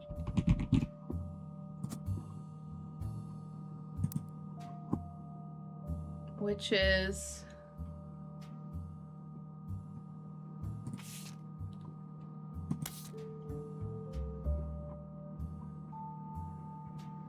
I don't think we have a picture of her yet, do we?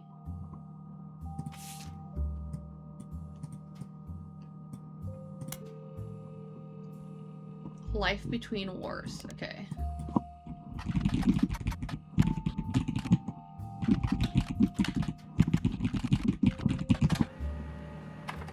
Book occasionally taught in schools. You even find a hardcover edition for students that has full-page, high-quality pictures in it. Oh my god. We hit a treasure trove, bro. Okay. Holy moly! Okay. Here's the book. It's supposed to be Lauren and her husband. The below are notes and observations you made while skimming through Lauren Roottrees' diary pages in A Life Between Wars. Lauren Roottree is on the notable Roottrees list in your evidence. Okay. The book was published in 1965 and consists of diary entries that stretch from 1940 to 1965. The most important event that much of the diary and Lauren's thoughts revolve around was the loss of her husband, Jacob. Okay, so... Lauren... Jacob. Jacob died in the final months of World War II while Lauren was pregnant. This left her to raise her son, Clark, alone. Lauren never remarried and only had one child. By skimming the pages of the diary, you glean the following information. She was the granddaughter of Elias and Gwyneth on her father's side. Her mother's family was the Costles, but she hardly ever mentions them. Her father, who she always refers to as Pop, was head lawyer for the Roottree Candy Company and helped write a legal document called the Clancy Trust. Okay, yes. It's clear from context that the Roottrees have internal shorthand names for the different generations. 5 Pieces, the next generation is Lauren's. The Free Spirits is the generation after Lauren's, including her son. Okay, so... here she is. Jacob. An author. And they had Clark. Okay. He is the lawyer. And then she said the Costles were her maiden name. I don't know if we have a picture of Clancy Edward yet.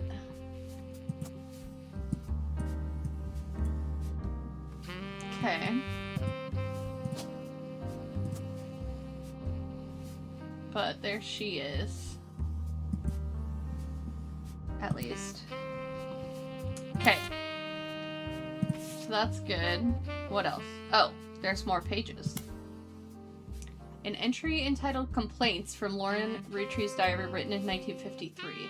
This entry seems to focus specifically on one of Lauren's family members, Gwen, who is on the notable Roottrees list. It seems everyone has something to complain about. Gwen, as an only child, complained of loneliness. I told her that being expected to watch after 3 younger brothers didn't feel like a blessing, but it fell on deaf ears.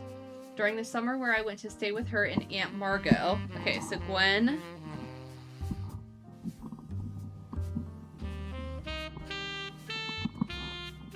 is the daughter of Margot. Okay. I hope she would be the sister I never had and that I'd do the same for her. I even tried to dye my hair blonde to fit in with the 2 of them. What a mess. But she just complained. To her, I was the lucky cousin. Now she's off living the glamorous life while I'm stuck here with Clark. I must admit, seeing her everywhere contributes to my unhappiness. Her visage stares at me even now from my coffee table. She gets to be in Starlit and tell tales of how she gallivants around the world, kissing the likes of Harrison Lane and Wild Bill Williams. She's the first Roottree woman to be anything other than a housewife, and I'm jealous. If I were not a single mother, could I make my own way in this world? But I'm off topic. A girl with all the luck in the world was jealous of me. And now, though I have been undoubtedly burdened by terrible tragedy, I'm also lucky to be born into a family that can support me for eternity. I can raise a child without worry, unlike countless other widows. If any of them were to hear me complaining, they would rightfully scoff just like I do at Gwen. An entry titled Dynasty from Lauren Roottrees' diary, written in 1958, focuses on the day her grandfather Elias announced that he would step down and the meeting to determine his successor. I wish I had been a fly on the wall today. Clancy told me that everyone got quite heated. Granddad was furious none of his sons would take over as president, but that's what he gets for holding on to it for so long. With architects, preachers, and lawyers, nobody's got time for candy, so with the 5 pieces refusing to step up, it came down to us next gens. Pop argued at length that the company should stay with our branch of the family since we still have the Roottree name. I'm not even sure Clancy would have wanted it, but he's the one who volunteered. Instead, it ended up going to Zach. Even though his surname doesn't match the candy, he's the firstborn son. He's the firstborn son of the firstborn 5-piece. Okay. So Zach was president too. I'm not sure that's relevant to running a company, but Granddad has always had very particular views when it came to his bloodline. Okay. The firstborn son. So this is Zach.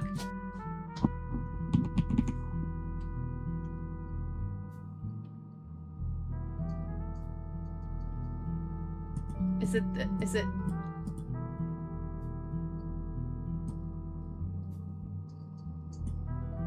the firstborn son?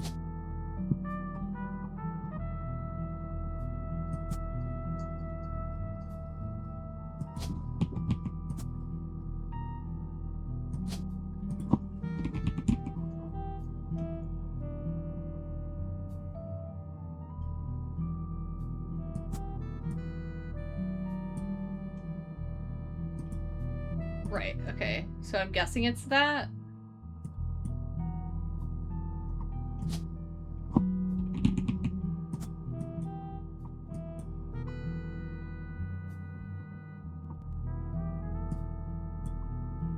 Because he had to have had Carolyn. Because the only other Zach is what? Wilson? Yeah, there's not many Wilsons in here. So yeah, I think it has to be this way. Because then we have Gwendolyn and Caroline. Okay. I asked Clancy if it ever came up that a woman could take over. After all, Angie's older than Zach, and I'm next oldest of us all, but he just laughed. So this must be Angie, Angelica. So then this must be James. Okay. I'll never forget the cuss words Pop used when he told Ma it wouldn't go to us. Mother, ever the quick-witted, at least with catty remarks, countered back, maybe they wanted it to go to the only member of the family who looks like he samples the product. Period. An entry entitled Sam from Lauren Roottrees' diary. From a previous entry, you learn Elias Roottree had given in to his wife and announced that Sam, an obscure relative, was to be included in family gatherings. Gwyneth had been pushing to include Sam for quite some time. Lauren writes, "Why Sam? I have many distant relatives I've never met. After all, Granny had sisters and Granddad had a brother or two. But I was told trim their branches from the family tree. So why is Sam special? Nothing adds up. And I'm not the only one to realize." Angie summoned all the next gens to a secret meeting in Zach's office. Gwen's in Paris, but the rest of us, including Miracle's boys, spent ages trying to unravel the mystery. I didn't recognize Sam at Uncle Junior's wedding to Patsy last year. Uncle Junior's wedding to Patsy. So...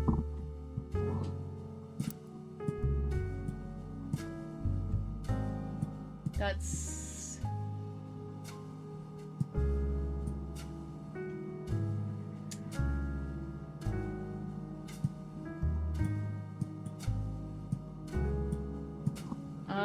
I don't know. Okay.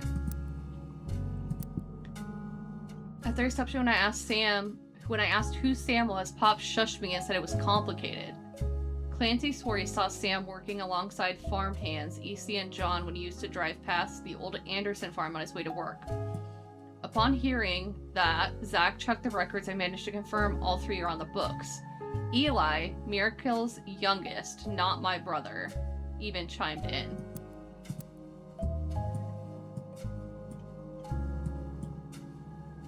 Eli.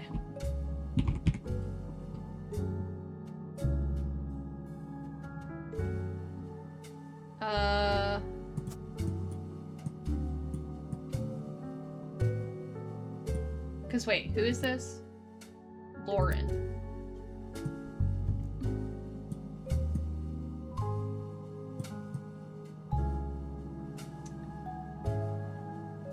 Right.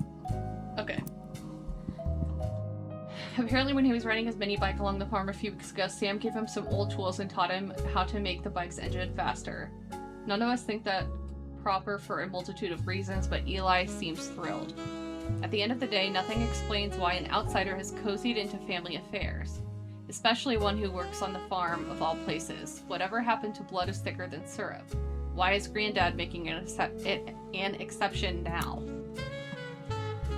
One of the final entries, Clark, from her diary written in '64.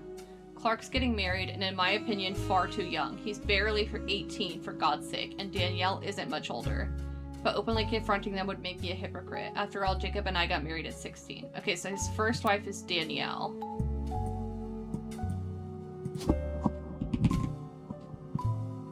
Okay, then they must split up at some point. Clark, like the rest of his generation, is a free spirit. What else do you call a group of kids growing up with more money than any one person can spend? They all aspire to be musicians and artists and dancers and all sorts of nonsense. The only one who has any discipline is Carl, but that's because Pop forced Clancy to send him to the academy. Maybe I'm just getting old, but our generation was never so bad. My brothers all seemed to pursue paths of knowledge, and the most rebellious thing any of us ever did was bring home someone who would be illegal to marry if we lived anywhere south of Pennsylvania. Pop seemed to have gotten over it because Edward is set to take over his department once he retires. Okay. Which would be... let's see. So Edward is a lawyer.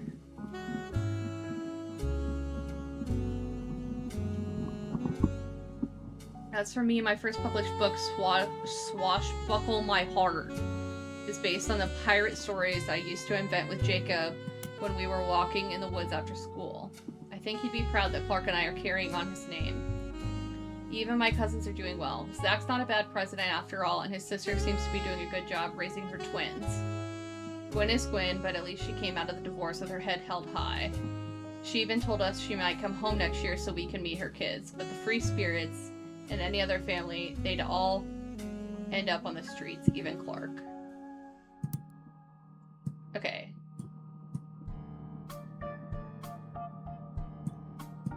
So, who else got divorced?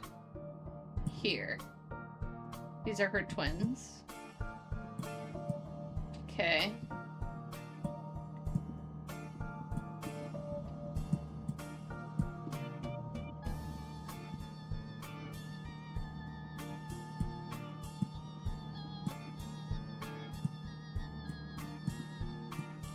Okay, there's just a lot of information there. Okay, we'll return to this.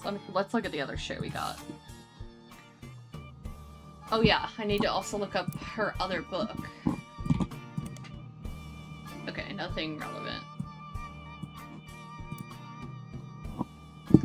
Lauren's diary contains some labeled pictures. This is the 5 pieces. This picture was famous in our house. Pop even had it framed. That's him on the left. This is Miracle. Okay. So that's Clancy.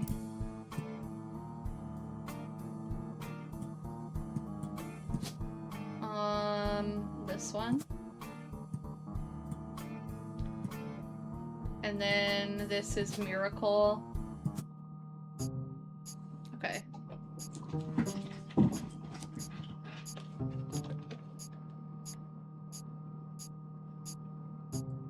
What 3? Oh, okay.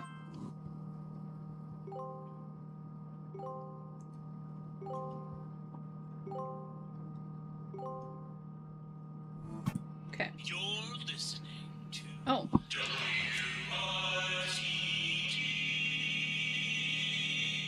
It's time for your headlines. Once an hour, every hour, on the 45. It's a bizarre development to an already tragic tale.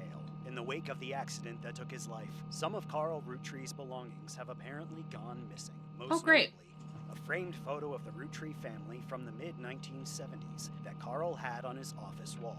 We interviewed a local psychologist about who would do such a thing and why. For that article, search online for WRTD News. Again, that's WRTD. Oh, okay.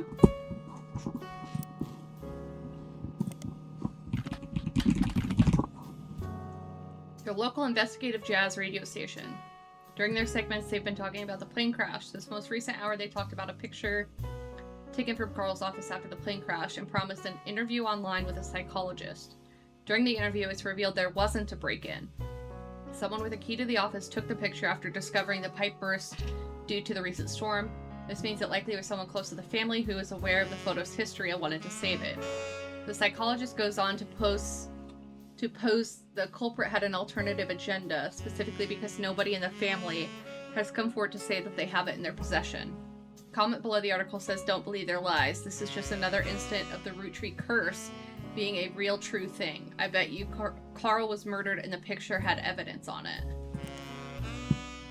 There's a long, rambling conspiracy website with very small, very red text on a black background that says the Roottrees are cursed. It's been recently updated with the following. Important update. With Carl and Brenda and their girls, that makes 5 new deaths. Not only that, but 3 of the 5 presidents of the Roottree Company have died mysteriously. They say Guy's car was hit by a drunk driver in '82, but nobody was arrested. Okay. Guy. Ernie. Jr. Then Ernie Madsen Jr. stepped down. Was he poisoned? Now just this week, Carl died in a plane crash.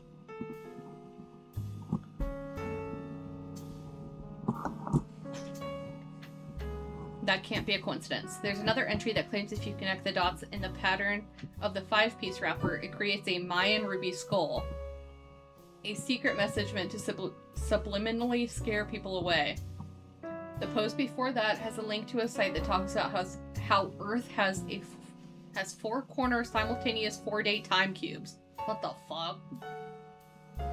An entry from a few months ago claims that the owner of the site received an email from Chris Raff75 asking him to take down his site with faked proof that Ernie Madsen Jr. actually had a heart condition and wasn't poisoned.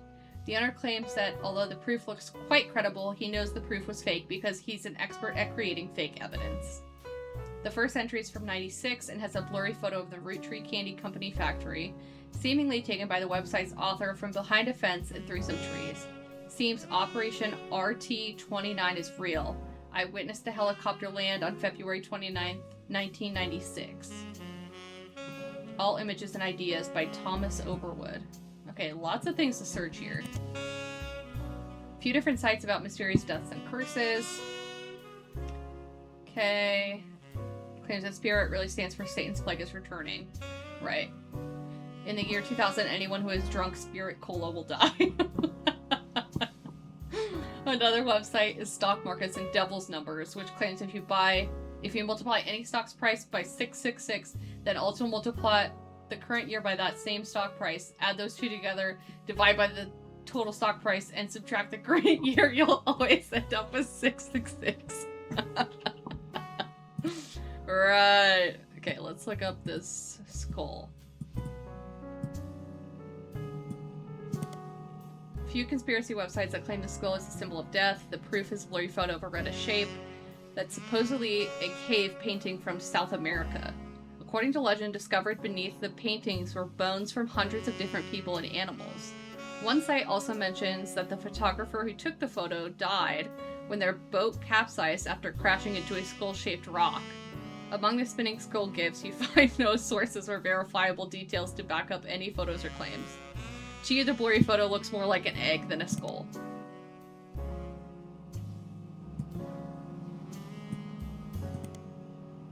Okay, nothing relevant for that. Operation RT-29. What's this?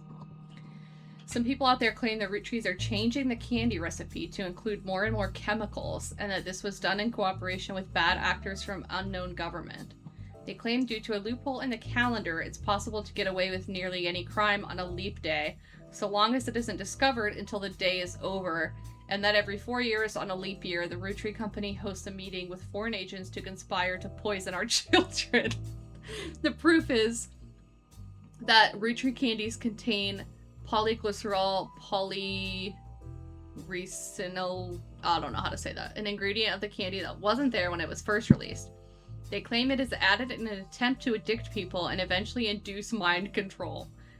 The website claims to sell pills that counteract this effect for children that have already eaten the Roottrees candy in the past. You do an additional search, and it seems to be an emulsifier in chocolates approved by the FDA and widely used across many products. Okay.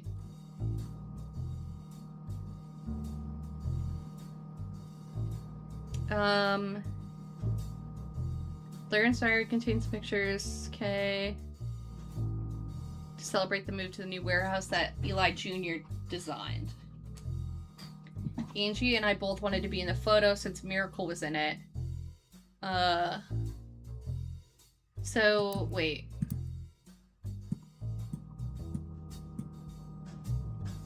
So this is Eli Jr.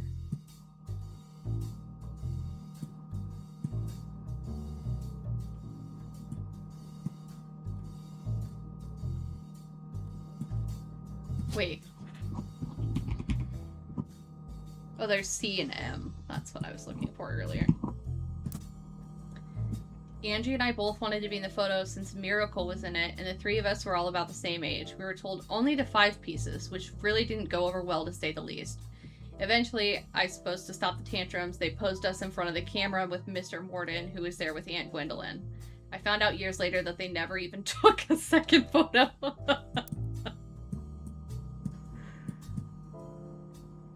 Okay.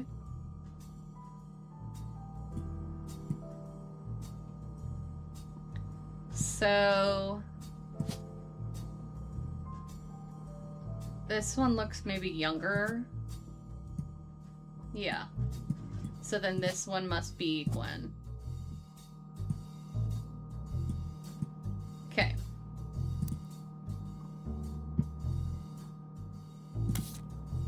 And then with this one,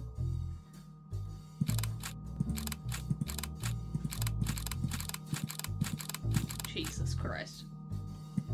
This is the next generation. An attempt to recapture the spirit of the 5 Pieces photo with our generation. For old time's sake, we gathered on the warehouse floor. I wanted Eli to stand all the way on the left, since to me he looked a lot like Pop did in the old one. So this is... I don't know. The younger Eli. I was outvoted by my brothers. They insisted the 4 of us stand together. So these must be them. So we clumped in the middle. Oh.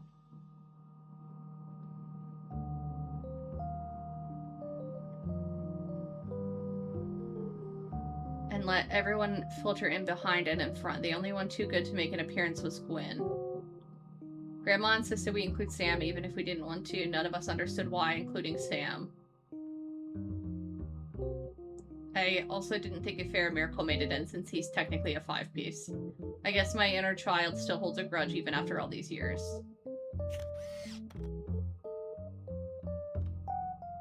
Okay. So this must be Miracle and then his son.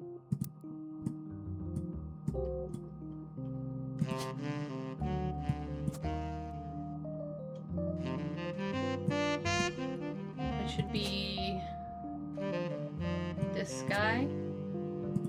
And also one of these two. Maybe that. And then...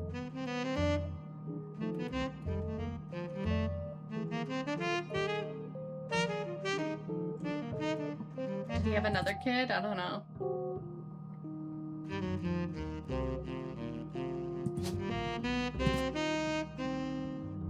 What? Okay. Let's clear this because I don't know for sure which one was him. Okay.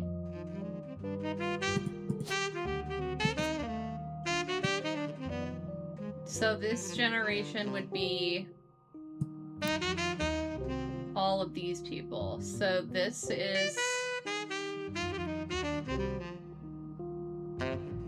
So it doesn't include Gwen, right?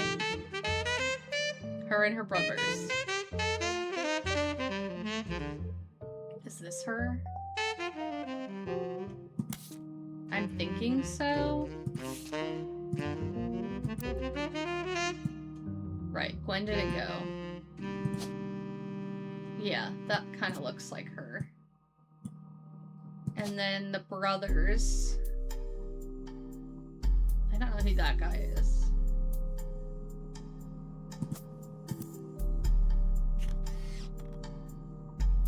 Yeah, this must be... Okay. I don't know.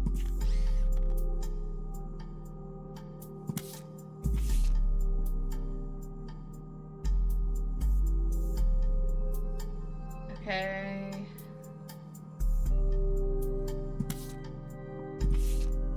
So we got all that done. Okay. Let's see. We still have this to figure out, which is Ernie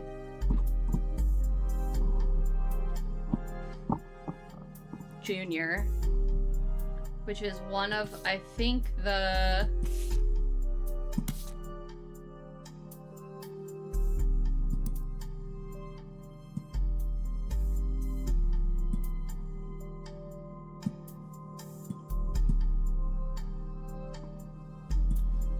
Maybe he's this one?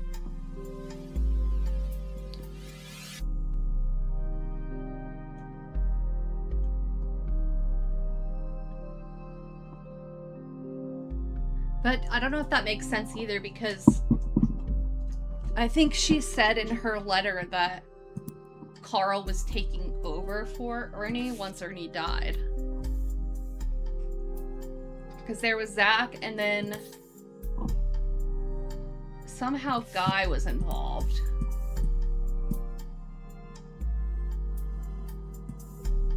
Because this is who was the second president.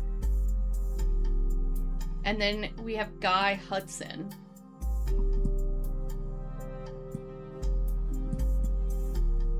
Who I don't know if it's this one. Or if he was maybe married to Angela. Or Angelica. Like, I'm not sure where Guy comes in. Or if he's even on here at all. But Ernie is. Because here's Elias Jr. But then wouldn't that... So, okay, there's an Ernest Madsen. Which is...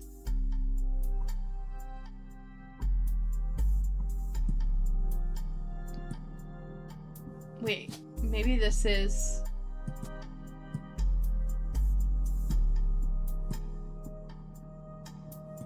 Wait, so who marries a Marsden?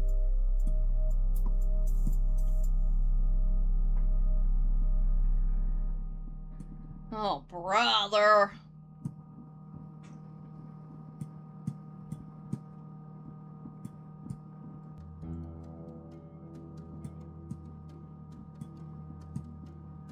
I'm losing the plot.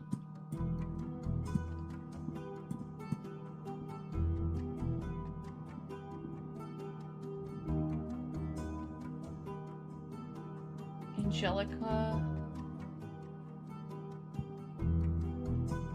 Let's look her up, maybe.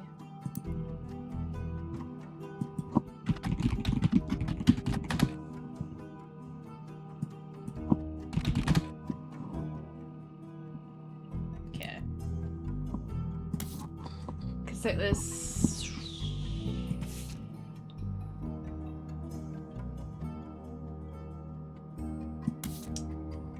Let's see.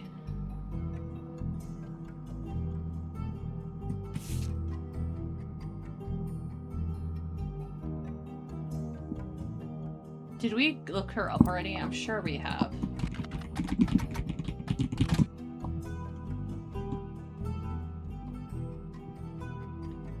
And...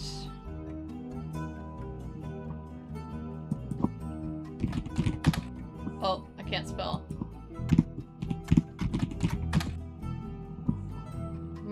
Margot... Sick. Great.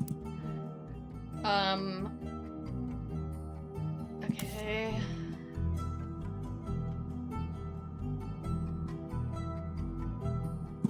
Let's look at this shit again.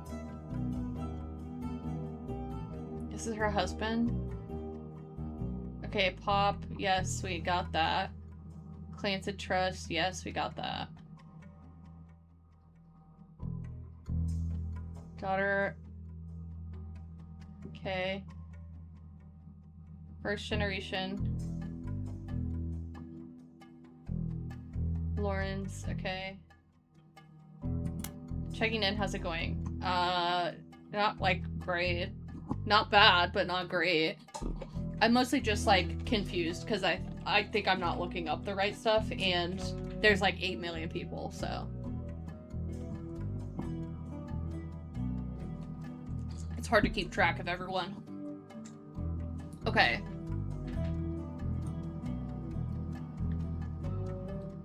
Gwen was an only child.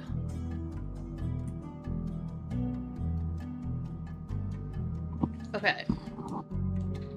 Lauren had 3 other brothers. We know one of them is, I think, Elias Jr. or Eli.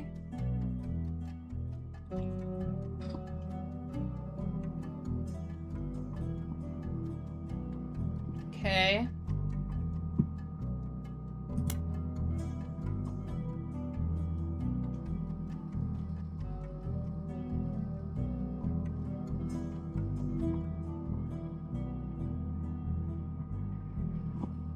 And then there must be another Clancy.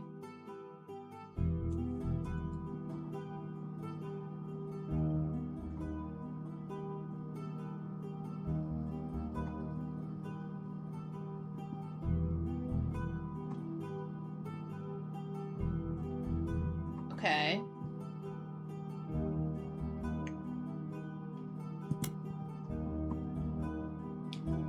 And then Sam is also somewhere on this.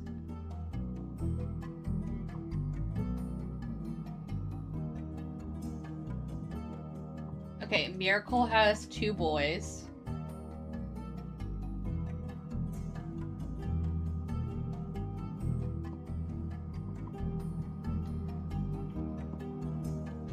Uncle Junior.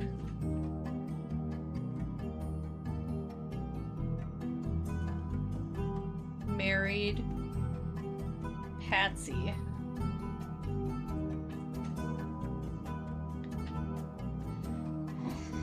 And then I don't know who the hell Sam is.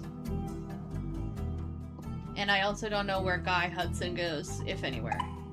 Works along the farmhands EC and John.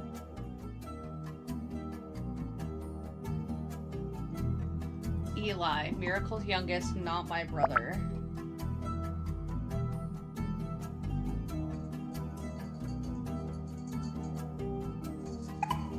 Eli, Miracle Jr.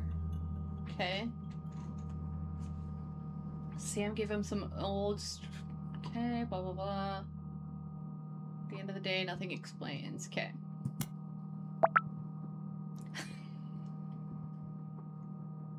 Why are blobfishes yuck?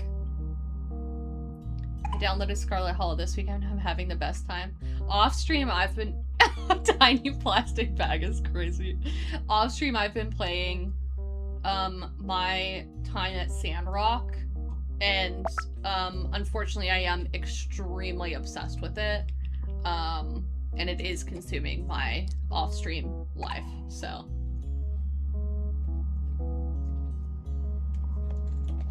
The boba gets stuck in here.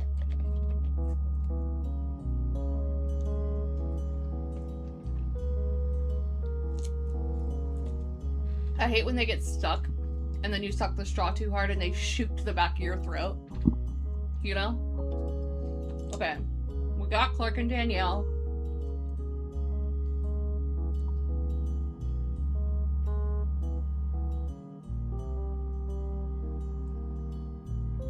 And then Clancy must have had Carl.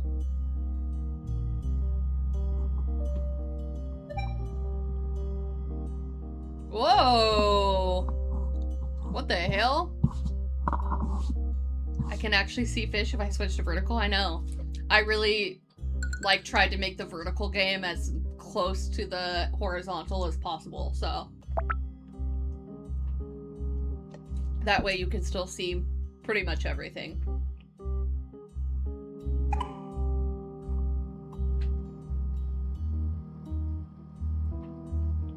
A ginkgo leaf. Crazy. Okay. So the third must be Edward.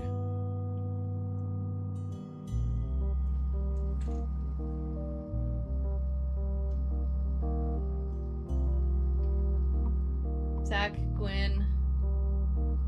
Okay. So I think that gives us some semblance of something. So this must be Clancy Jr. Okay, and then one of the Eli's goes here, one of the Edwards. So this is either Eli or Edward. Let me look up James again. Okay, I don't think it said anything about his parents, no. Nothing.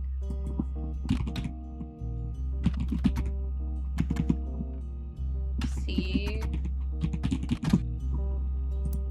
Right? I think that was the other one. Yeah, there's C and M.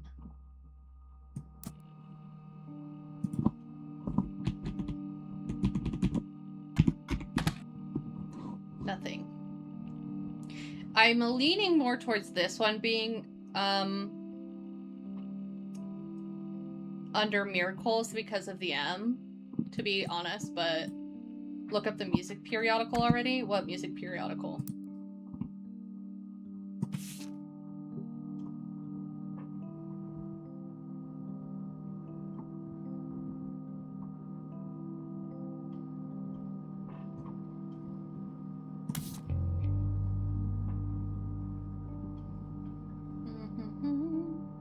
Okay, let's see.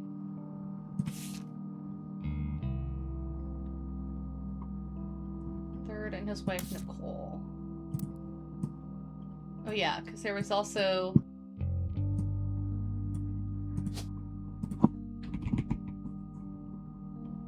must be Smith. Because Nicole Madsen is, which I still don't know where they go.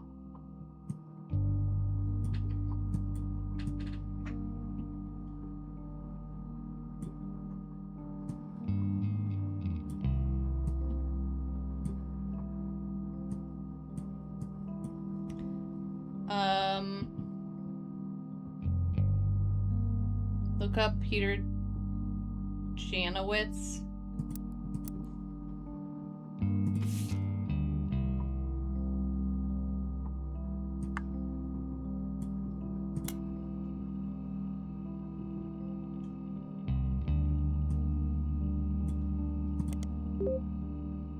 Oh, okay.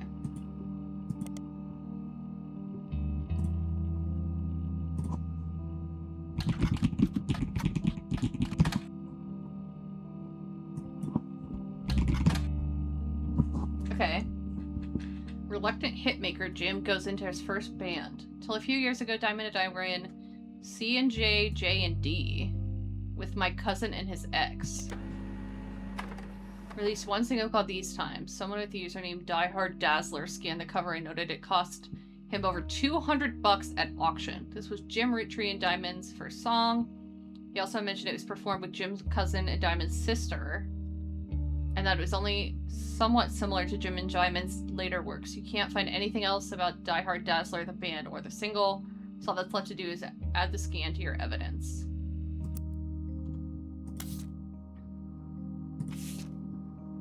Oh.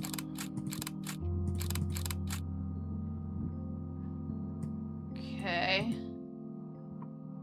Also lists the song's credits as Clark Rafferty and Jim Roottrees.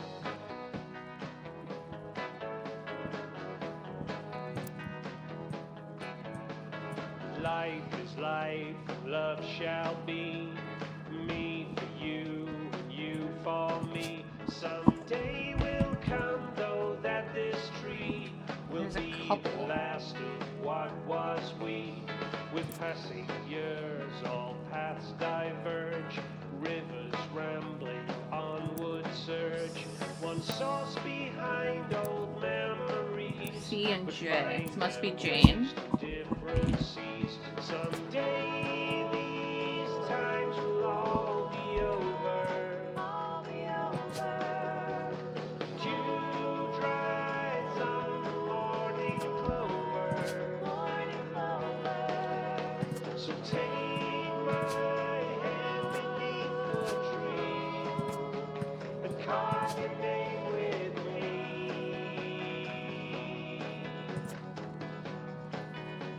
These times are ours for free. Okay.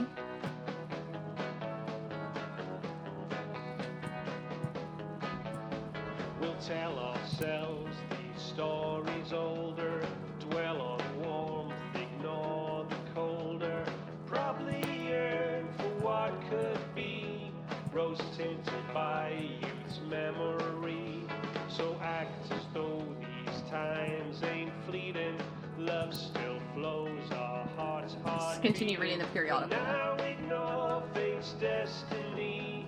Two roads that cross one. Clark and I grew up like brothers. Diamond and Jane, on the other hand, are actually sisters. The four of us had a cutesy family band thing, not our finest hour. When Diamond walked in on Clark in bed with her youngest sister, everything exploded. No more family band. So does Clark then end up with the youngest? Kim? Yikes, that's fucking messy. The only thing Clark and I had in common was music, but even then we never agreed on what it should be. He was always more interested in catchy tunes, something you hum a week later. I've been told Roland is like that, but it wasn't my goal. When he called me up and said he liked it, I took it as a sign I was going in the wrong direction musically. That made him laugh, but I'm trying to make art. I don't mind saying any of this because he did agree. For most of the decade, he was a mess, but he's a lot happier now.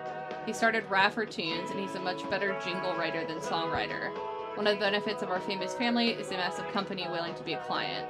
That's also how my father was connected to Roottrees. All of his old ad campaigns were hung on the walls all over the record player. But I was never interested. I just went straight for music. I guess Clark was paying more attention. Clark Rafferty LaRose advertising firm. Picture labeled the inspiration for the famous Super Bowl ad campaign. Clark was in a department store getting a family portrait with his wife and children when his wife was trying to get his youngest, Katrina, to calm down. He had the idea for the Roottrees Super Bowl ad. Okay. So his youngest is Katrina. Ooh, that is messy.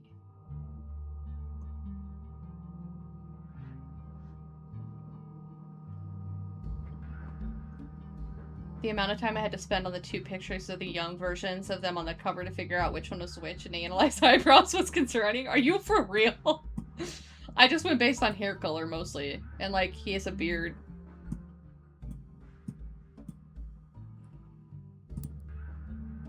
The Rafferty LaRuse. Okay. So this is Clark. Looking rough, man. Okay, this is Kim.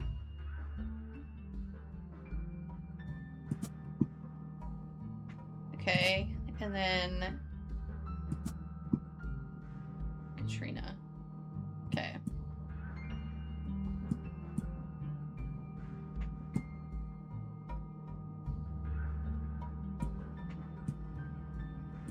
Okay.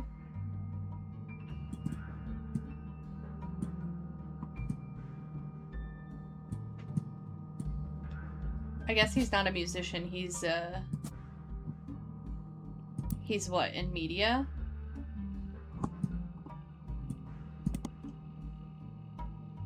Advertising, okay. Okay.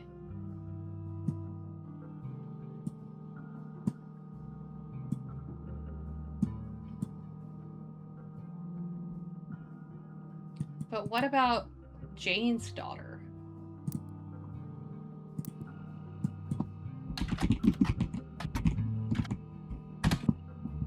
Oh, Jane Delvecchio is listed as a talent for hire as a wedding singer. Mentions she got her start as a young girl when she was Jane LaRue of the Lucky LaRues. Also mentioned to only contact her agent. Any inquiries about her past or her sister would be ignored.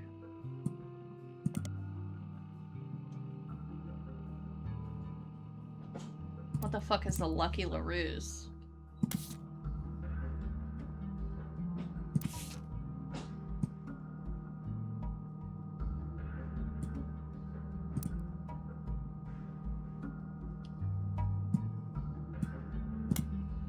Roottrees Maple Super Bowl commercial in '94 has a family bickering in a department store.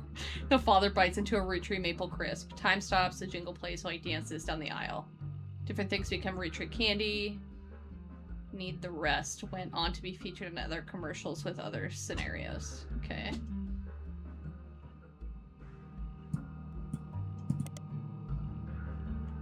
When you're surrounded by madness and mayhem, reach for the best.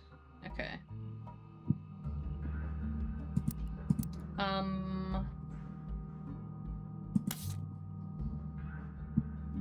Let's see. What else was there?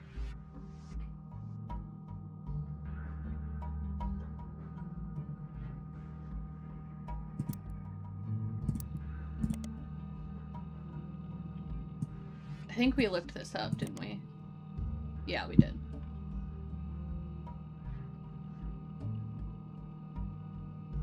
Okay.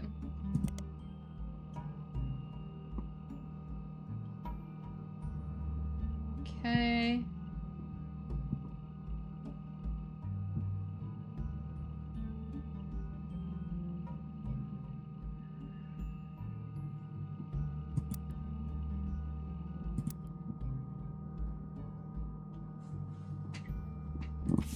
still need to figure this one out. Ernie Jr. To figure out where he was from.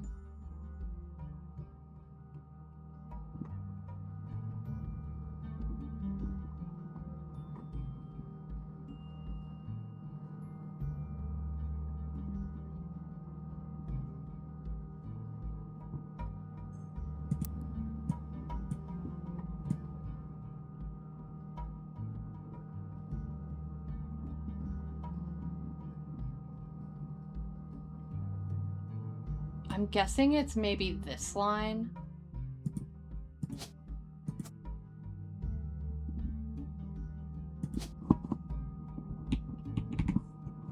Which would make this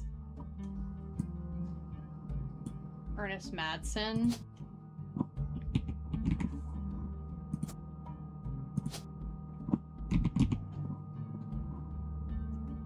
And then... Is this Gwen? Gwyneth? I thought we already used her somewhere.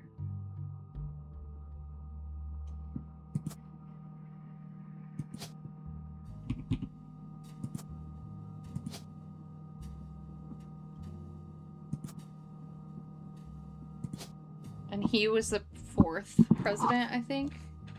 Yeah.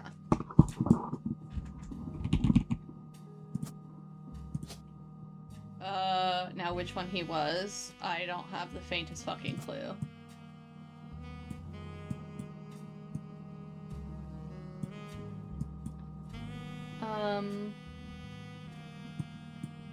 And then they had Nicole, which is this one. Okay.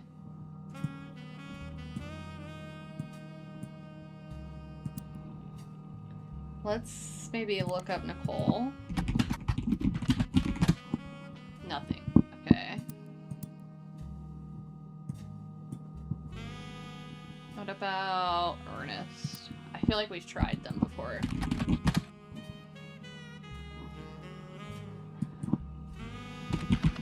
Gwyneth. Gwyneth. How do you spell that?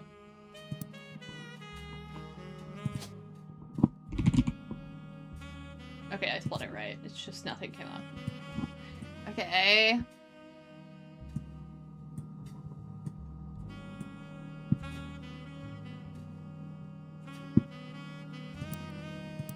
What about Caroline? Okay.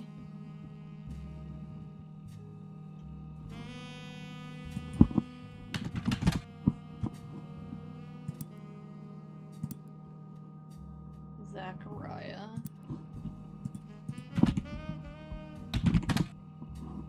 Which, like, if he was a president, you'd think he would show up. What about Zach Wilson? Let's try that. Nothing.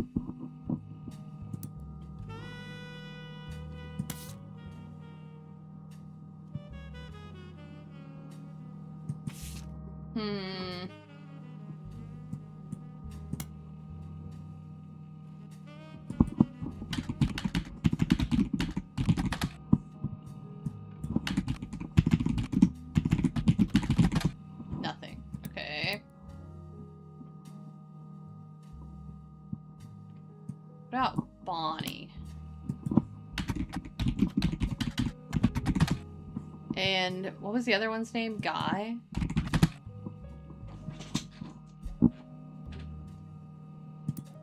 Where do they fit in? Because it was... this... No. This picture... Yeah. Okay. Bonnie, Guy, Hudson. So the two together are married. Maybe it's these two? Ernie Jr., Caroline.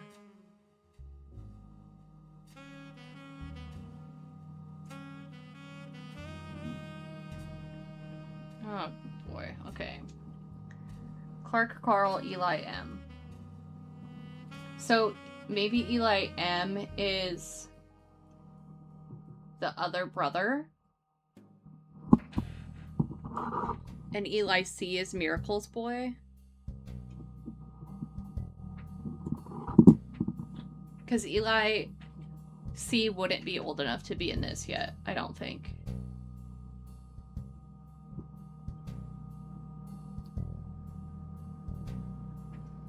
Yeah.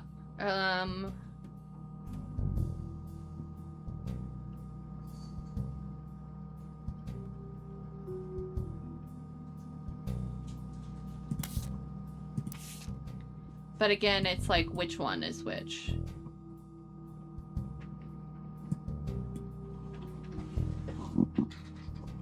Like, which one's Eli, which one's Edward? IDK. Clancy Roottrees Jr. Let's maybe look him up.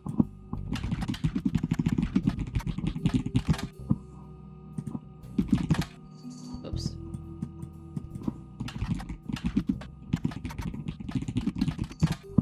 Nothing. Okay.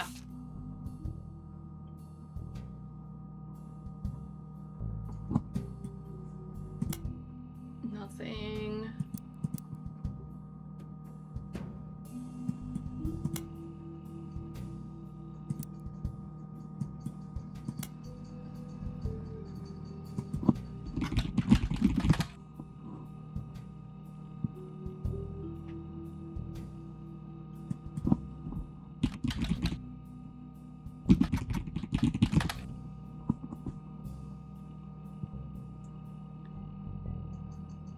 What was her? Edith Jacobson.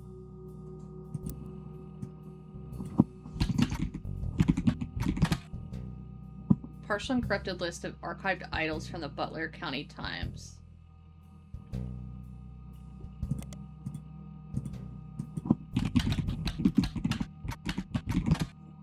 Ha! Okay, crime blotter article about Edith that also mentions a Helen Roottrees and a Lucinda Jacobson. In 1971, when she was 18, Edith and her sister Lucinda were arrested for trespassing at the Miracle Congregation Church in Butler County. They were pretending to be church employees in an attempt to get into the room where the church houses their weekly tithings.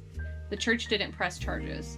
They were caught by Helen Roottrees, who was there at the time while her husband Miracle was away preaching. Helen was quoted as saying, "Jesus forgives and so do we. The Lord works in mysterious ways, and I am confident he has brought these young women to us for a greater purpose." Okay, so... Helen. Okay.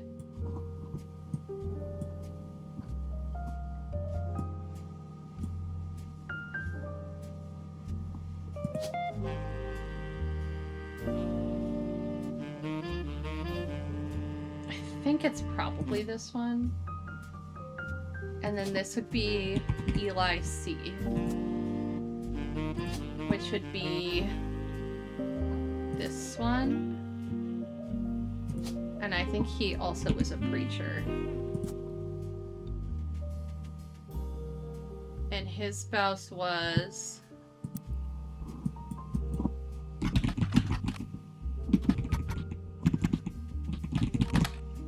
Okay.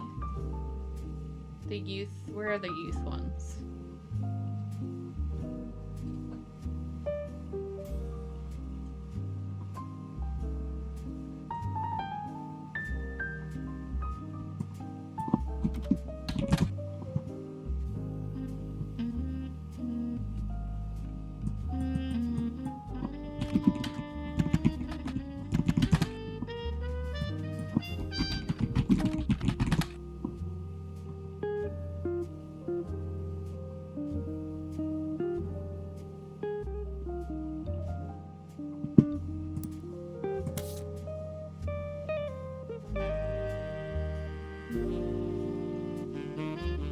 Wait, where's the flyer? Am I bald?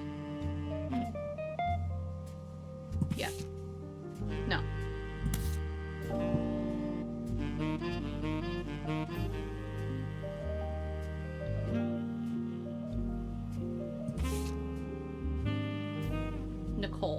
Yes, his wife. Right.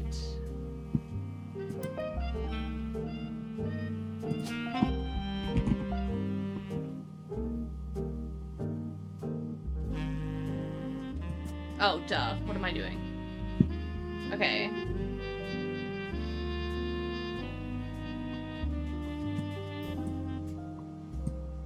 I don't remember who he married. Okay.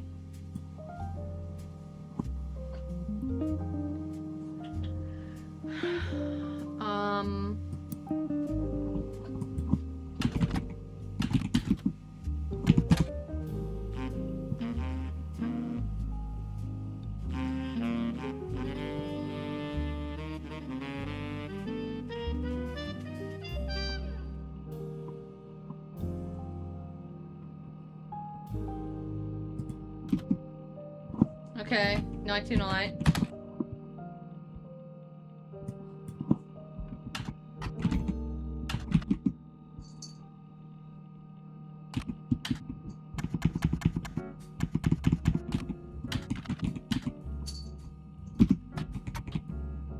Maybe it went Clancy, Edward, Eli.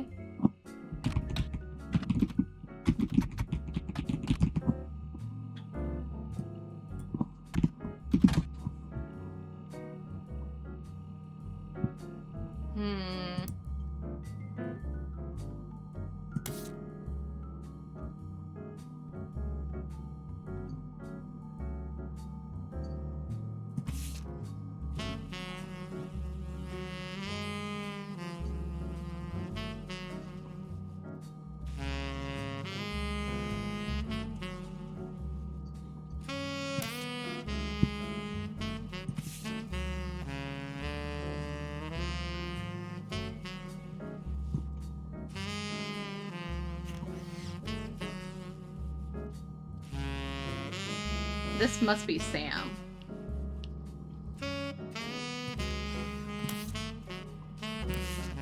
Okay, what's the, like, only really distant?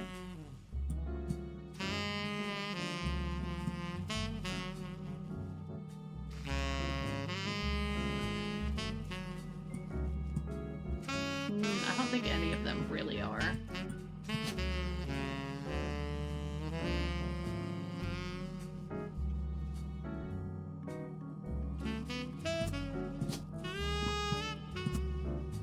These are her 2 kids.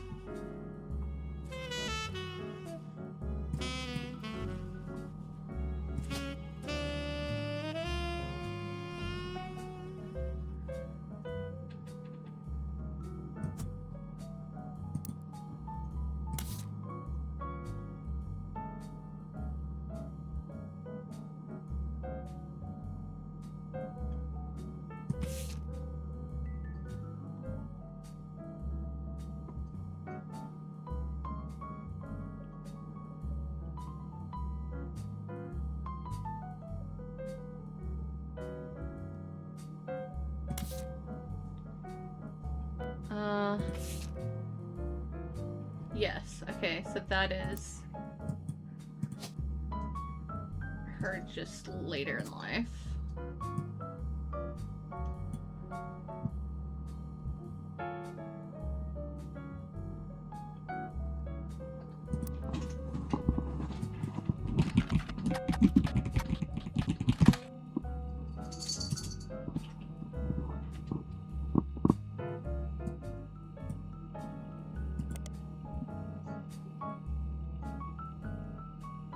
Two secretaries cut their hair short, pose as businessmen.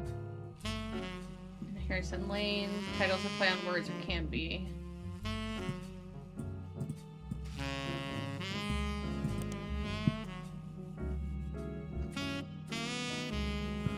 His largest roles was as a villain, blah blah blah. Harrison Lane seems to be a dead end. Okay. What about Leslie? Co-star. Okay, no additional credits. What about Christmas Mission? On a page called Flops, war movie about World War I released in 1955. Had a role as the soldier's wife who wrote letters from home.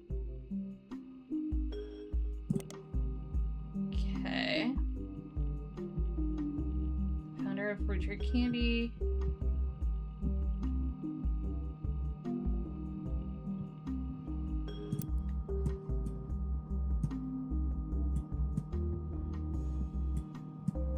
So then who did she marry?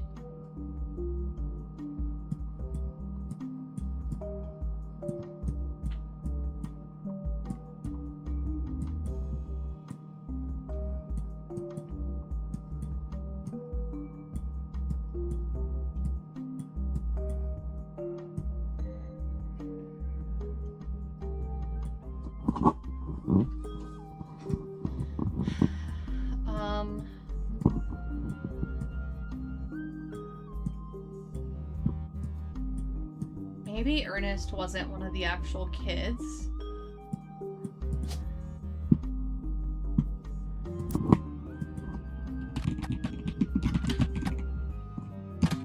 I think I've Googled Ernest Madsen like 1,000 times.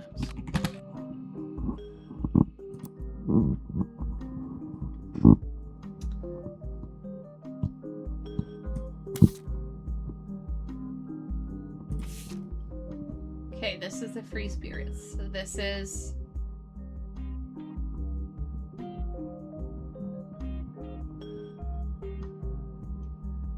all of the third generation.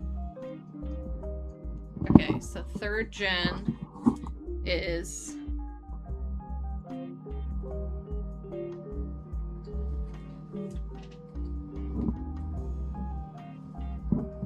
okay. Clark, Carl, Eli M, Jim,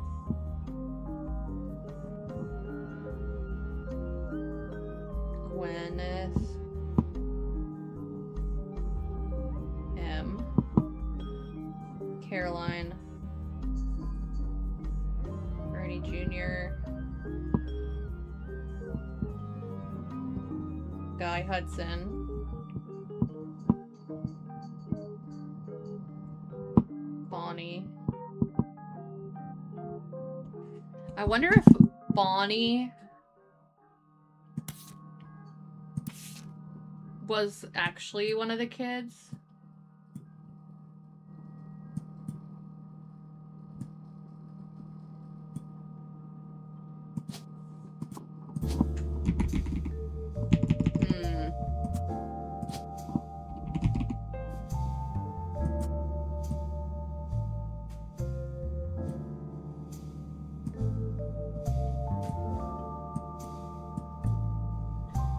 I feel like he just wasn't, I don't know.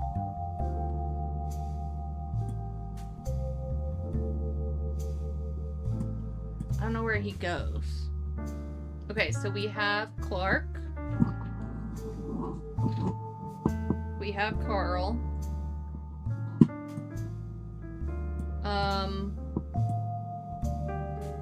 I don't have Eli M, but I know he's one of these two.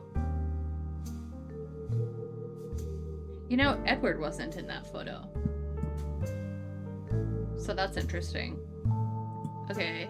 Oh, duh. We're on this line. That's why. Okay. Carl, Eli, M. Wait.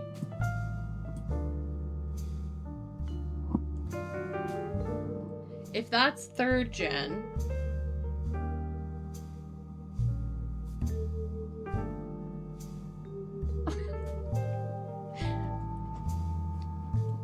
Wait, maybe... Didn't Lauren say her brothers were... Eli...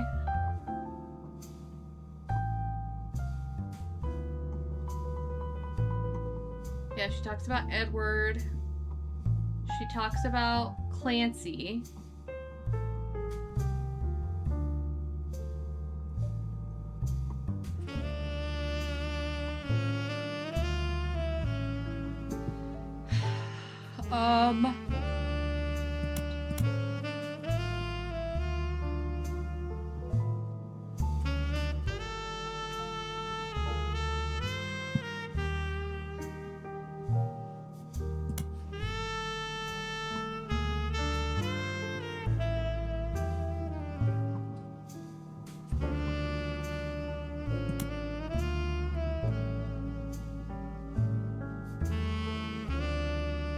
Uncle Junior's wedding to Patsy last year. Okay, who do we think is Uncle Junior?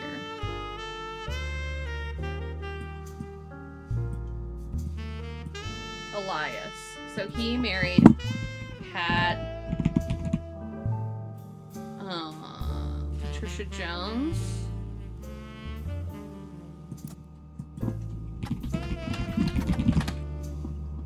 Okay, what about Patricia Christensen?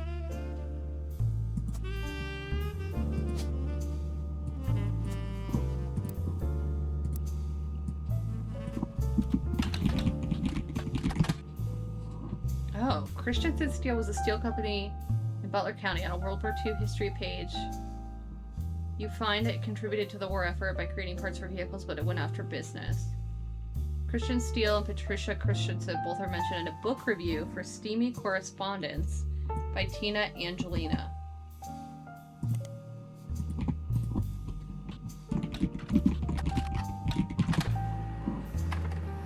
Each letter is accompanied by context from the book's author. A letter from the book is then added to your pages.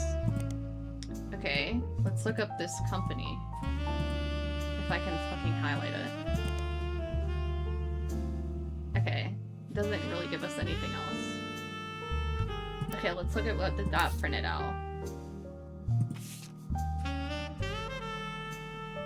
Someone who goes by Patch wrote a letter full of innuendo to an unknown gentleman who made it clear she had a romantic history with.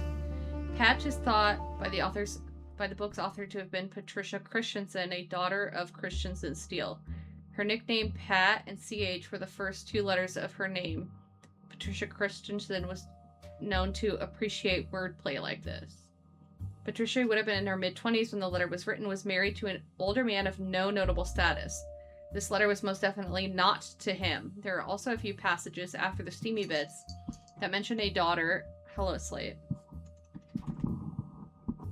Leading Tina Angelina to theorize that this letter was written to the father of a child she hid from society in some way. The letter ends on a mention of a twisted twin. It seems to evoke imagery from classic literature. If not for her story, yours and mine would be the most tragic tale ever told. How awful is it that such beauty was ripped from its rightful fate, and worse, sent to live in possession of your brother's twisted twin? Left an outcast and forced to live a life of labor under a wicked relative. It's like something from the start of a children's fable. She deserves not the life he has been sentenced to. I can't stand to be apart from you both. Sunday I shall return to you, and I pray that he has not corrupted her to know his sins. I swear that on that joyous day, with all of the strength I can muster, I will fight for our child's freedom. Let us pray her fable has a happy ending. So, it must be this. Because then this is top secret. And then... I'm guessing that that's correct. But it says she was married to someone of no notable status.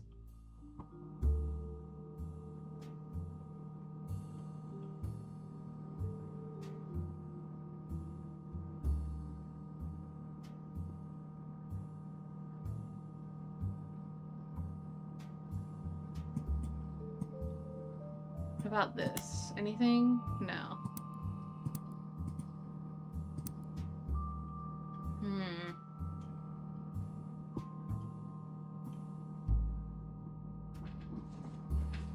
Okay.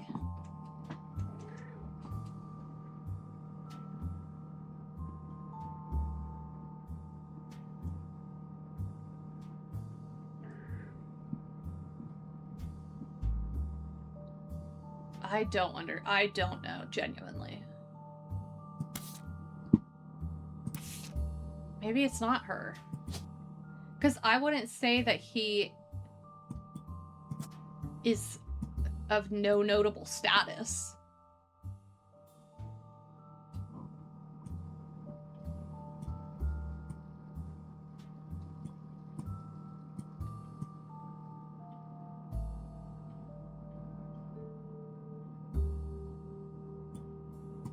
Okay, he's not a preacher.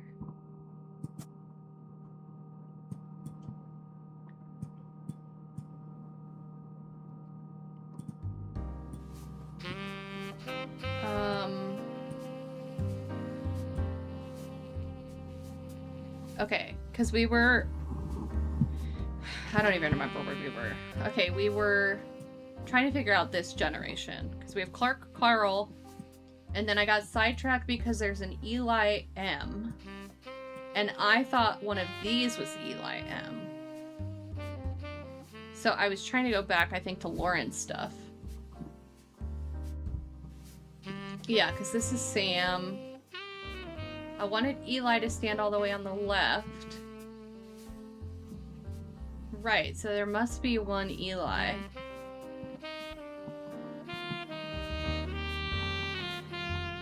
So maybe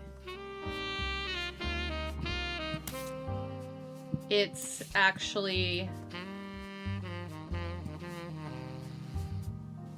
Maybe he is up there, and then Eli C is down here.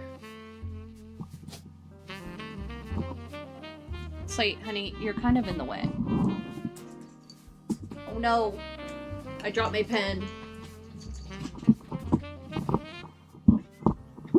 I understand. Sorry. Maybe he's down here. And not here? I don't know, though.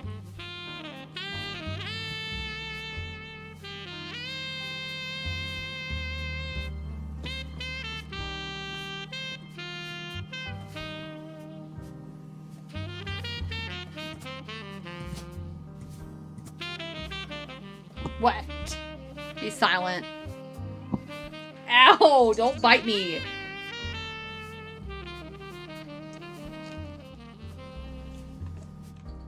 Okay.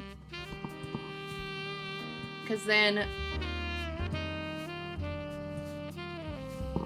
Or no. Maybe this is Eli M?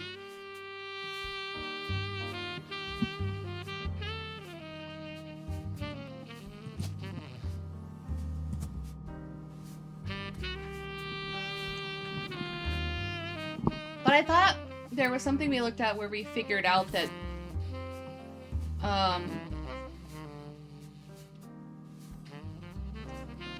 Eli C was the brother. See, I'm losing the plot.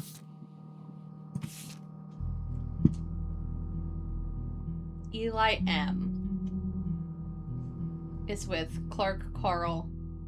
Okay.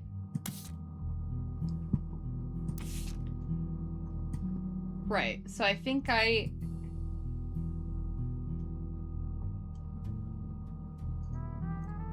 that's right. But wouldn't he be too young?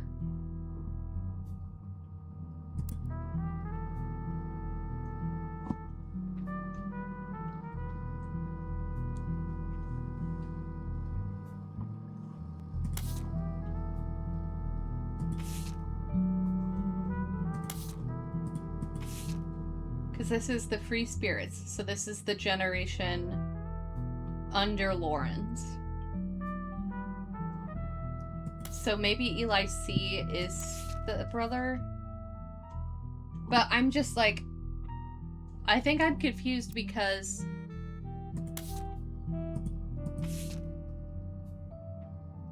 Okay, so this is the Free Spirits. Who else is in here that... Okay, we know that this is correct. But why... is this... I just feel like, wouldn't he be too young?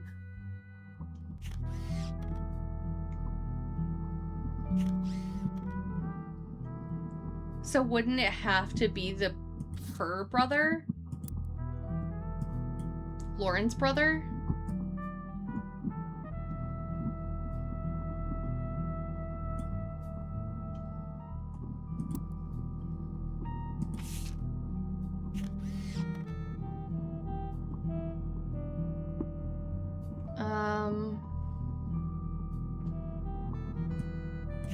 Because I'm thinking maybe it's this. Maybe he's Eli.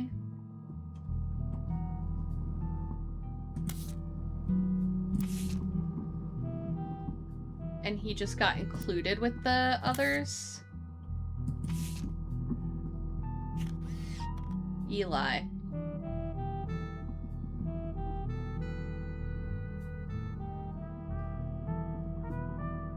I don't know. They do look older than the others, I guess.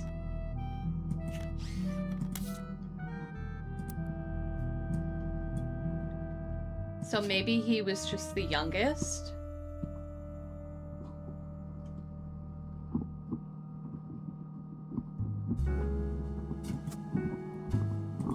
I think that this has to be Eli. Which means this is Edward. He was the lawyer. Right?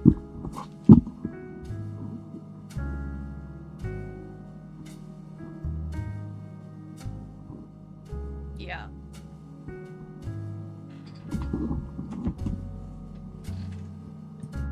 Okay. And then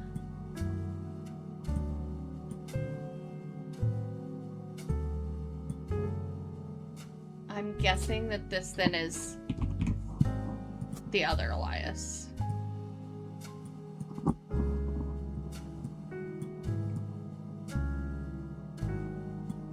Okay, and then we have Jim.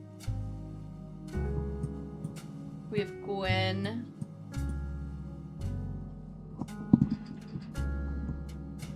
Caroline. Ernie Jr. I think is in this strain. We have Guy, Hudson, and Bonnie.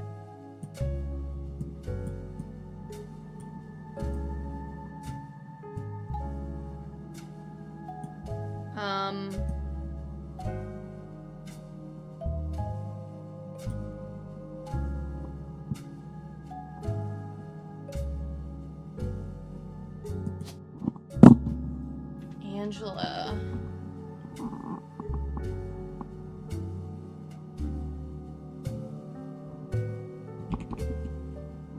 Maybe Christopher Hudson? Let's look him up.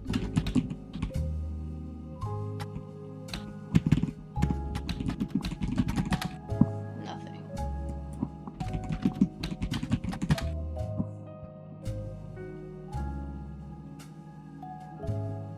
Okay. Nothing. This is my best guess as to where he goes.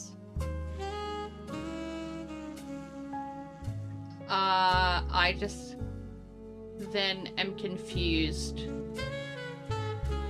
on who the sibling would be.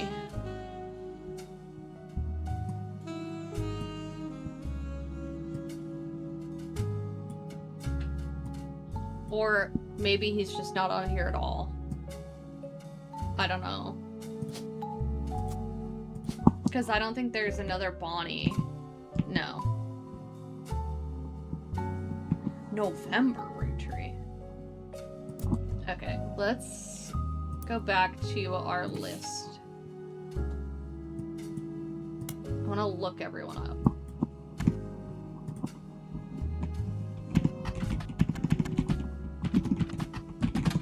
Nothing. Okay. We know her. Something Eloise. Okay. Stephanie Cottrell.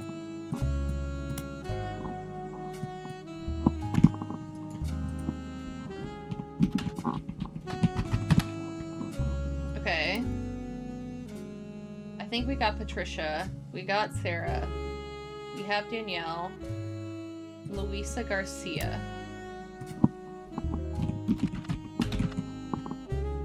Since it's apparently finicky, I'm just gonna try to search both ways.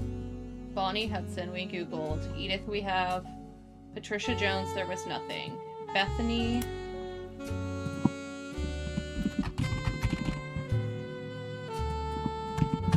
Nothing. Okay, Stephanie we have.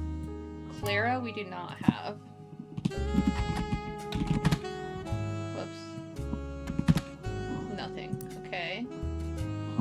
have Diamond, Jane and Kim. We have Helen. We have, I think we have the Madsons, don't we? Where did I put them? I put them here. I don't know that I was confident with them.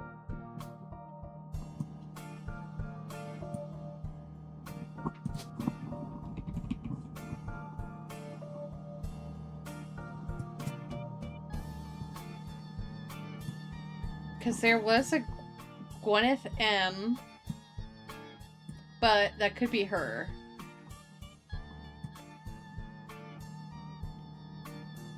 No, they have Gwendolyn. Or this is Gwendolyn.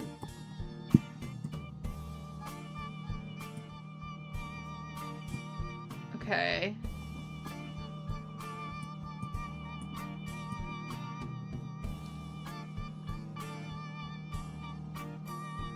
So maybe actually Madsen goes here. And then we have Junior, Debbie, Nicole. But they only had the one kid, I think. Didn't she say that?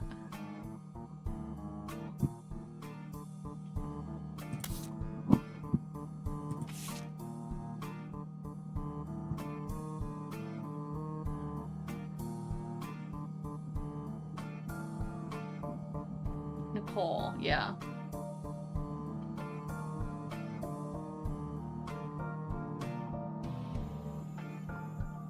Ernie and I knew it had to be Carl that convinced the trust. Okay.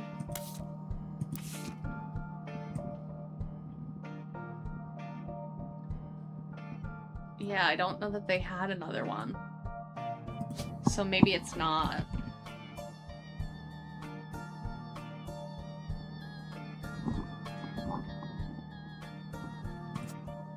Or maybe she had Gwyneth after.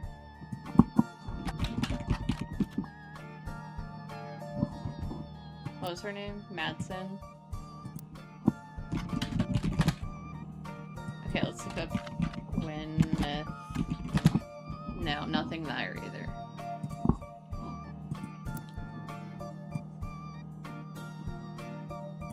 That's just like... Okay, this must be Gwyneth then.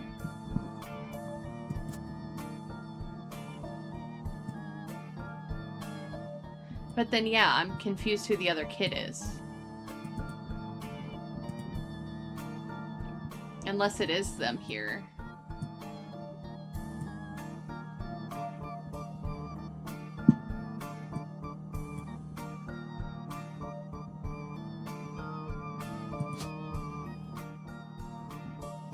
I don't know who would be older.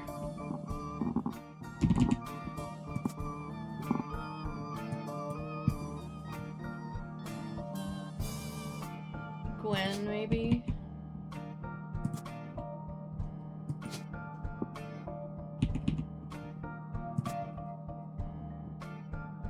Yeah, okay, Deb. Nicole. Okay. So... one of these people is Ernie Jr. I'm gonna guess it's this one, because he...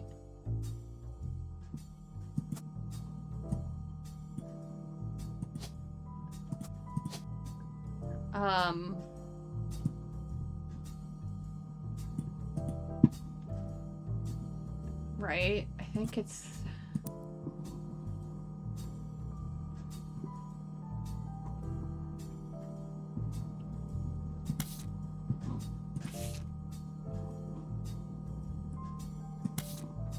And then...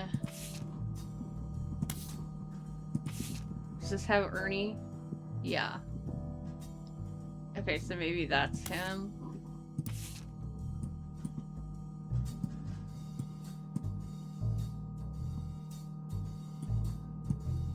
But there's not another picture with it. So we're back to the same predicament.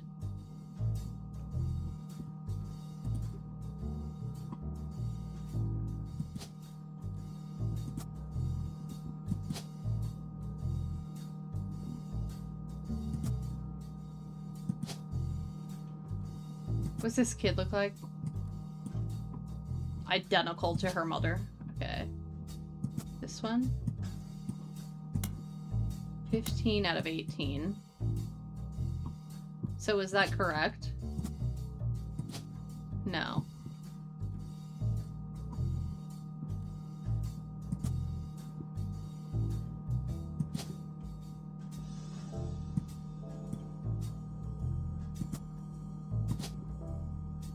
That's Eli.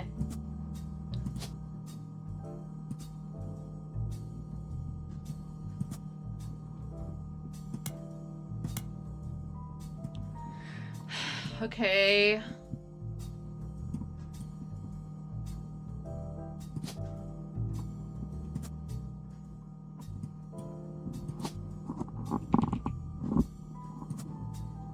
That didn't do shit.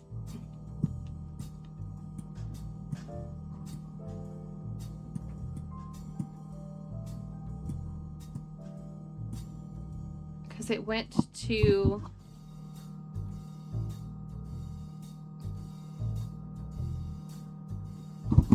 Zach.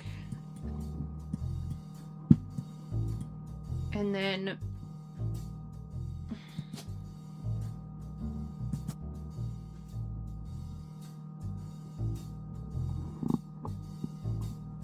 I don't know, dude.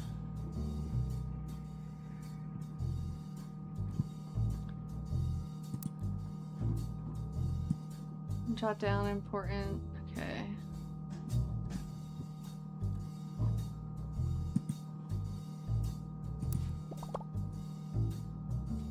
Oh. One of the diary entry offhandedly mentions a relative appearing in a publication. Okay.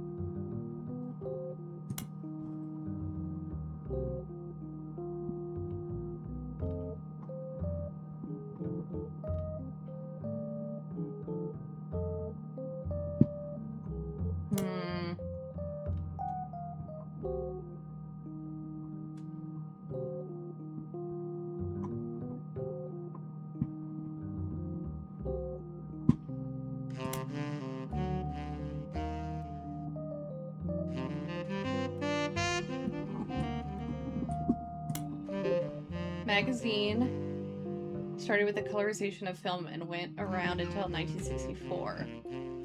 Focused on famous actors and actresses, didn't much go into any other aspects. Okay, so then Roottrees was often in Starlit. Most mentions were around the time of her divorce from Wild Bill Williams. Okay, that is helpful. So we did not know who her husband was.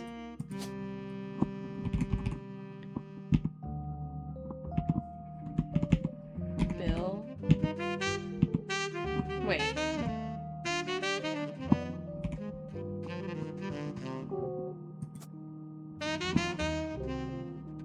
What the hell? Wild Bill Williams. Let me search him.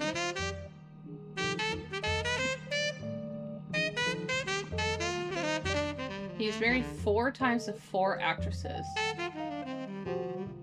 Grew up in Richmond there often.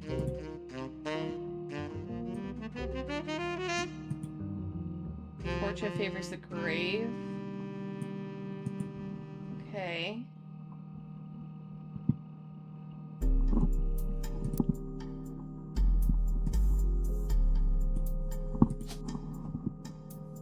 Right? I mean, I thought...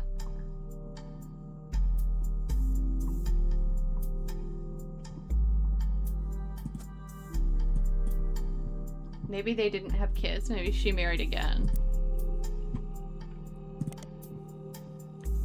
Some of it focuses on the fact she announced her divorce. She announced she was pregnant again. Others mention the rumor is Wild Bill had multiple affairs. There's also an interview where she was asked about her last name. The power of a name is undeniable. My grandfather constantly preached the importance of family names and honoring them. He decided to bless me with a famous name. There's nothing wrong with Cornwall, but Roottrees has power. Okay. So... Linus. That's her dad. Okay. It's an infamous name he repurposed for himself because he didn't have the benefit of being born with a famous one, but Wild combines with the alliteration Williams is memorable. Although I've relocated to Paris, I know your readers love to keep up with my husband, so consider this Starlight exclusive about both of us. Wild Bill and I have a child on the way, and we're sticking with Roottrees, not Williams. But we also plan to lean into the alliteration. That's how we'll honor our family names for the next generation. Okay, so...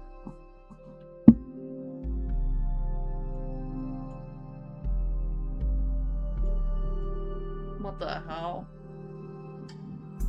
What about...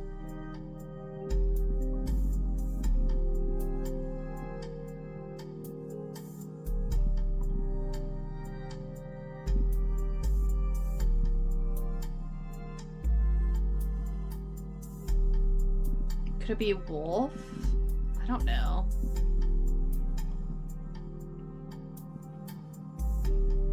Or Ronald and Robert.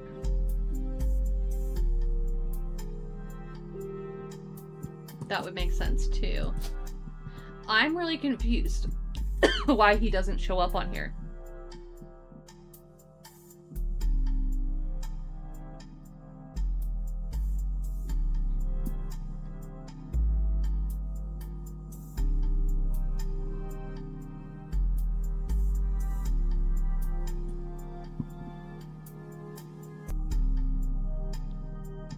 There's Wilson's, but no Williams.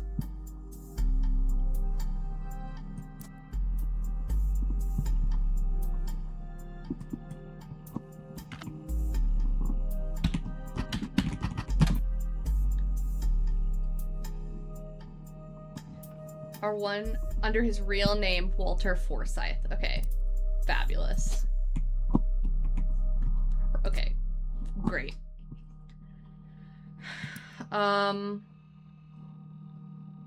Although he doesn't mention her by name, you could determine from context he's talking about Gwen. And apology to all the ladies, I'm taken. I did a friend a favor. He was directing a war movie and asked me to play a small part. He cut me for the picture. I'm just ribbing, it wasn't his fault. Apparently the studio didn't want to pay for a star of my caliber. I got the last laugh though. I met someone. She spent most of the film crying. She's playing a soldier's wife. But even through the tears, she was incredible. I know I tend to have a reputation, but this one's true love. I only have eyes for her.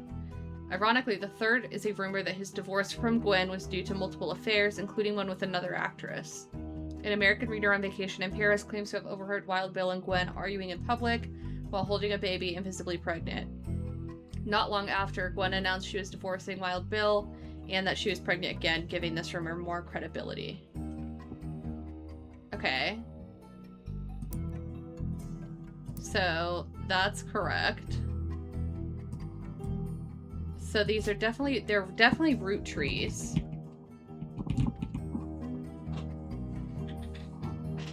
It's just whether, I think they're probably Robert and Ronald. I just don't know which one's which.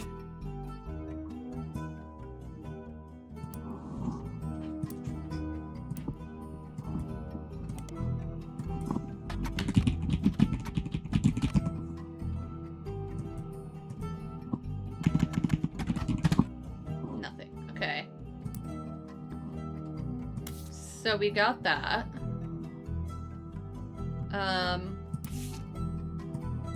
So that gives us some of that. And then maybe we can Google Linus. Nothing. I'm just like, we know nothing really about her.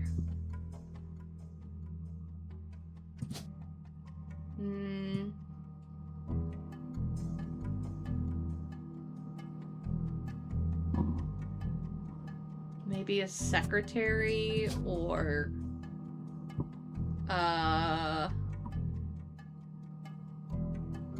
nurse or it could be a model, could be a hairdresser, could be dancer, could be baby, right? I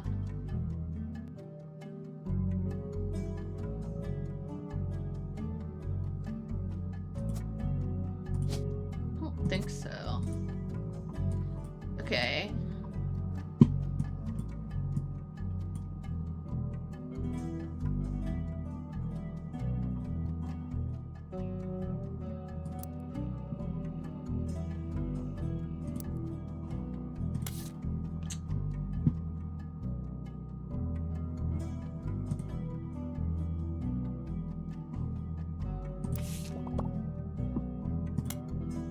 Lauren mentions a book of hers. Let's look into it. I did. I googled it already. Or I thought I did.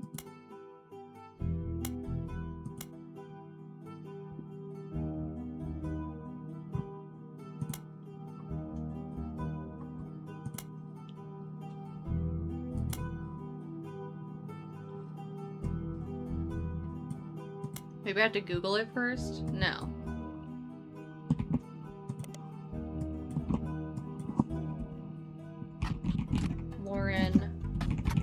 Roottrees. What about, did she publish it under a different name?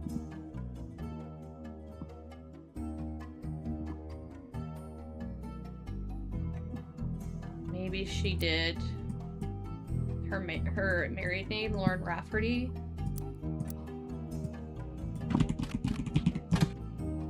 Out of print. Re-release as X marks the spot. Lauren Roottrees.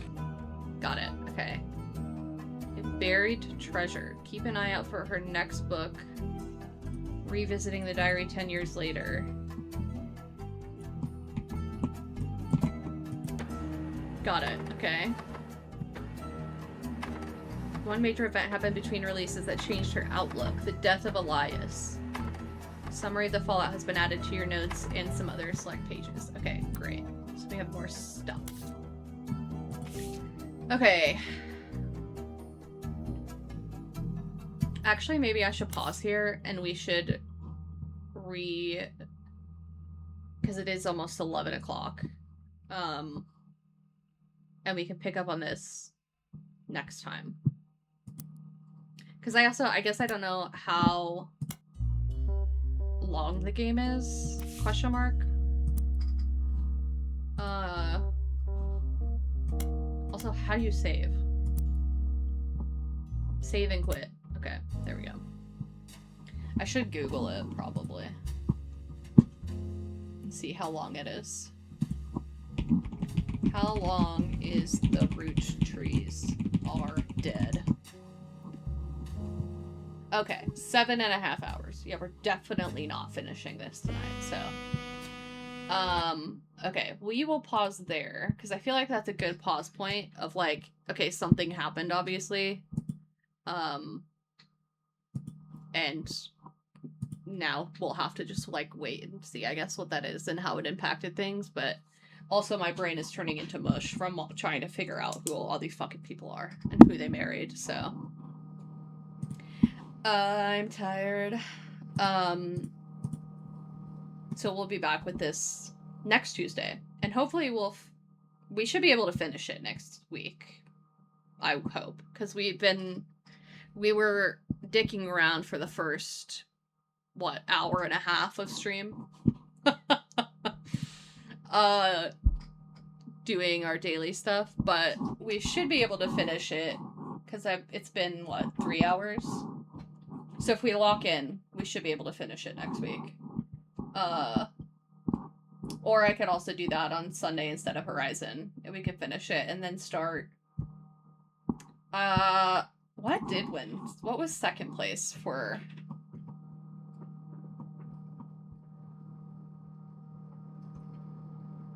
I think it ended up being Roottrees, Tangled Tower, Blake Manor. So, I don't know. We'll see. We'll see what the vibes are. Because I also am trying to decide if I want to do something else on Sundays. So, for those of you not in the Discord, please join. So that you can vote on what we're playing, because I'm trying to figure out,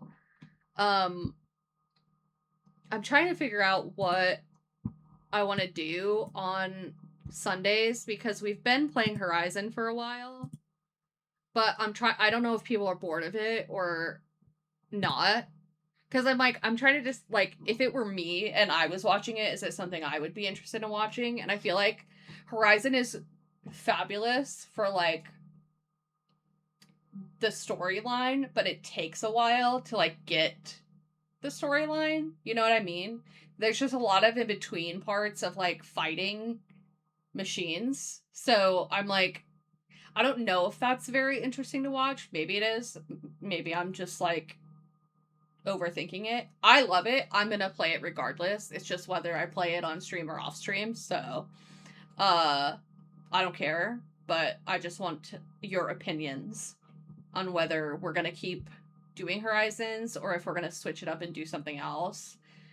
Options for the other things would be Lego Batman series, because I do have the first 3 of those, and I do really want the newest one. I'm just waiting for it to go more on sale, because it's expensive at the moment. Lego Harry Potter series, I already own those. Life is Strange series, I already own those. Legend of Zelda series we could start.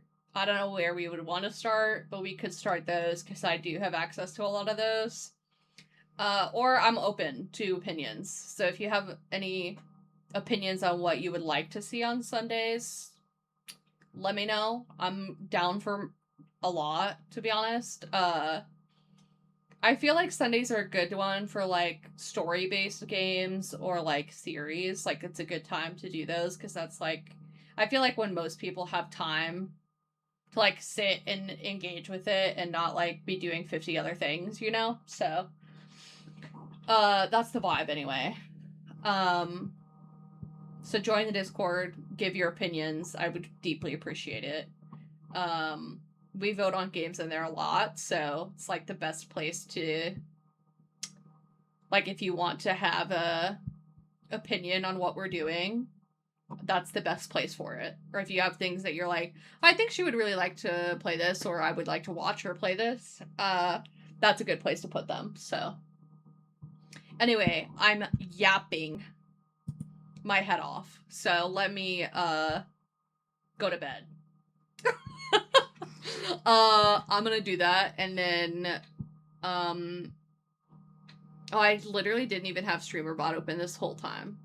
LOL. That's fine.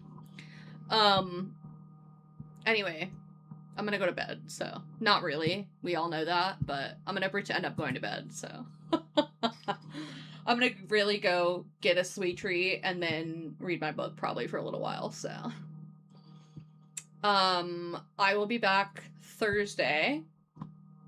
Kate and I are gonna play We Were Here Too, and hopefully not kill each other, so that should be very entertaining after last time. We'll see how that goes. I thought we were playing an extremely hard game, but Kate had We Were Here Too, so honestly I don't really care. Either one is great to me. So it's just a puzzly kind of week, you know?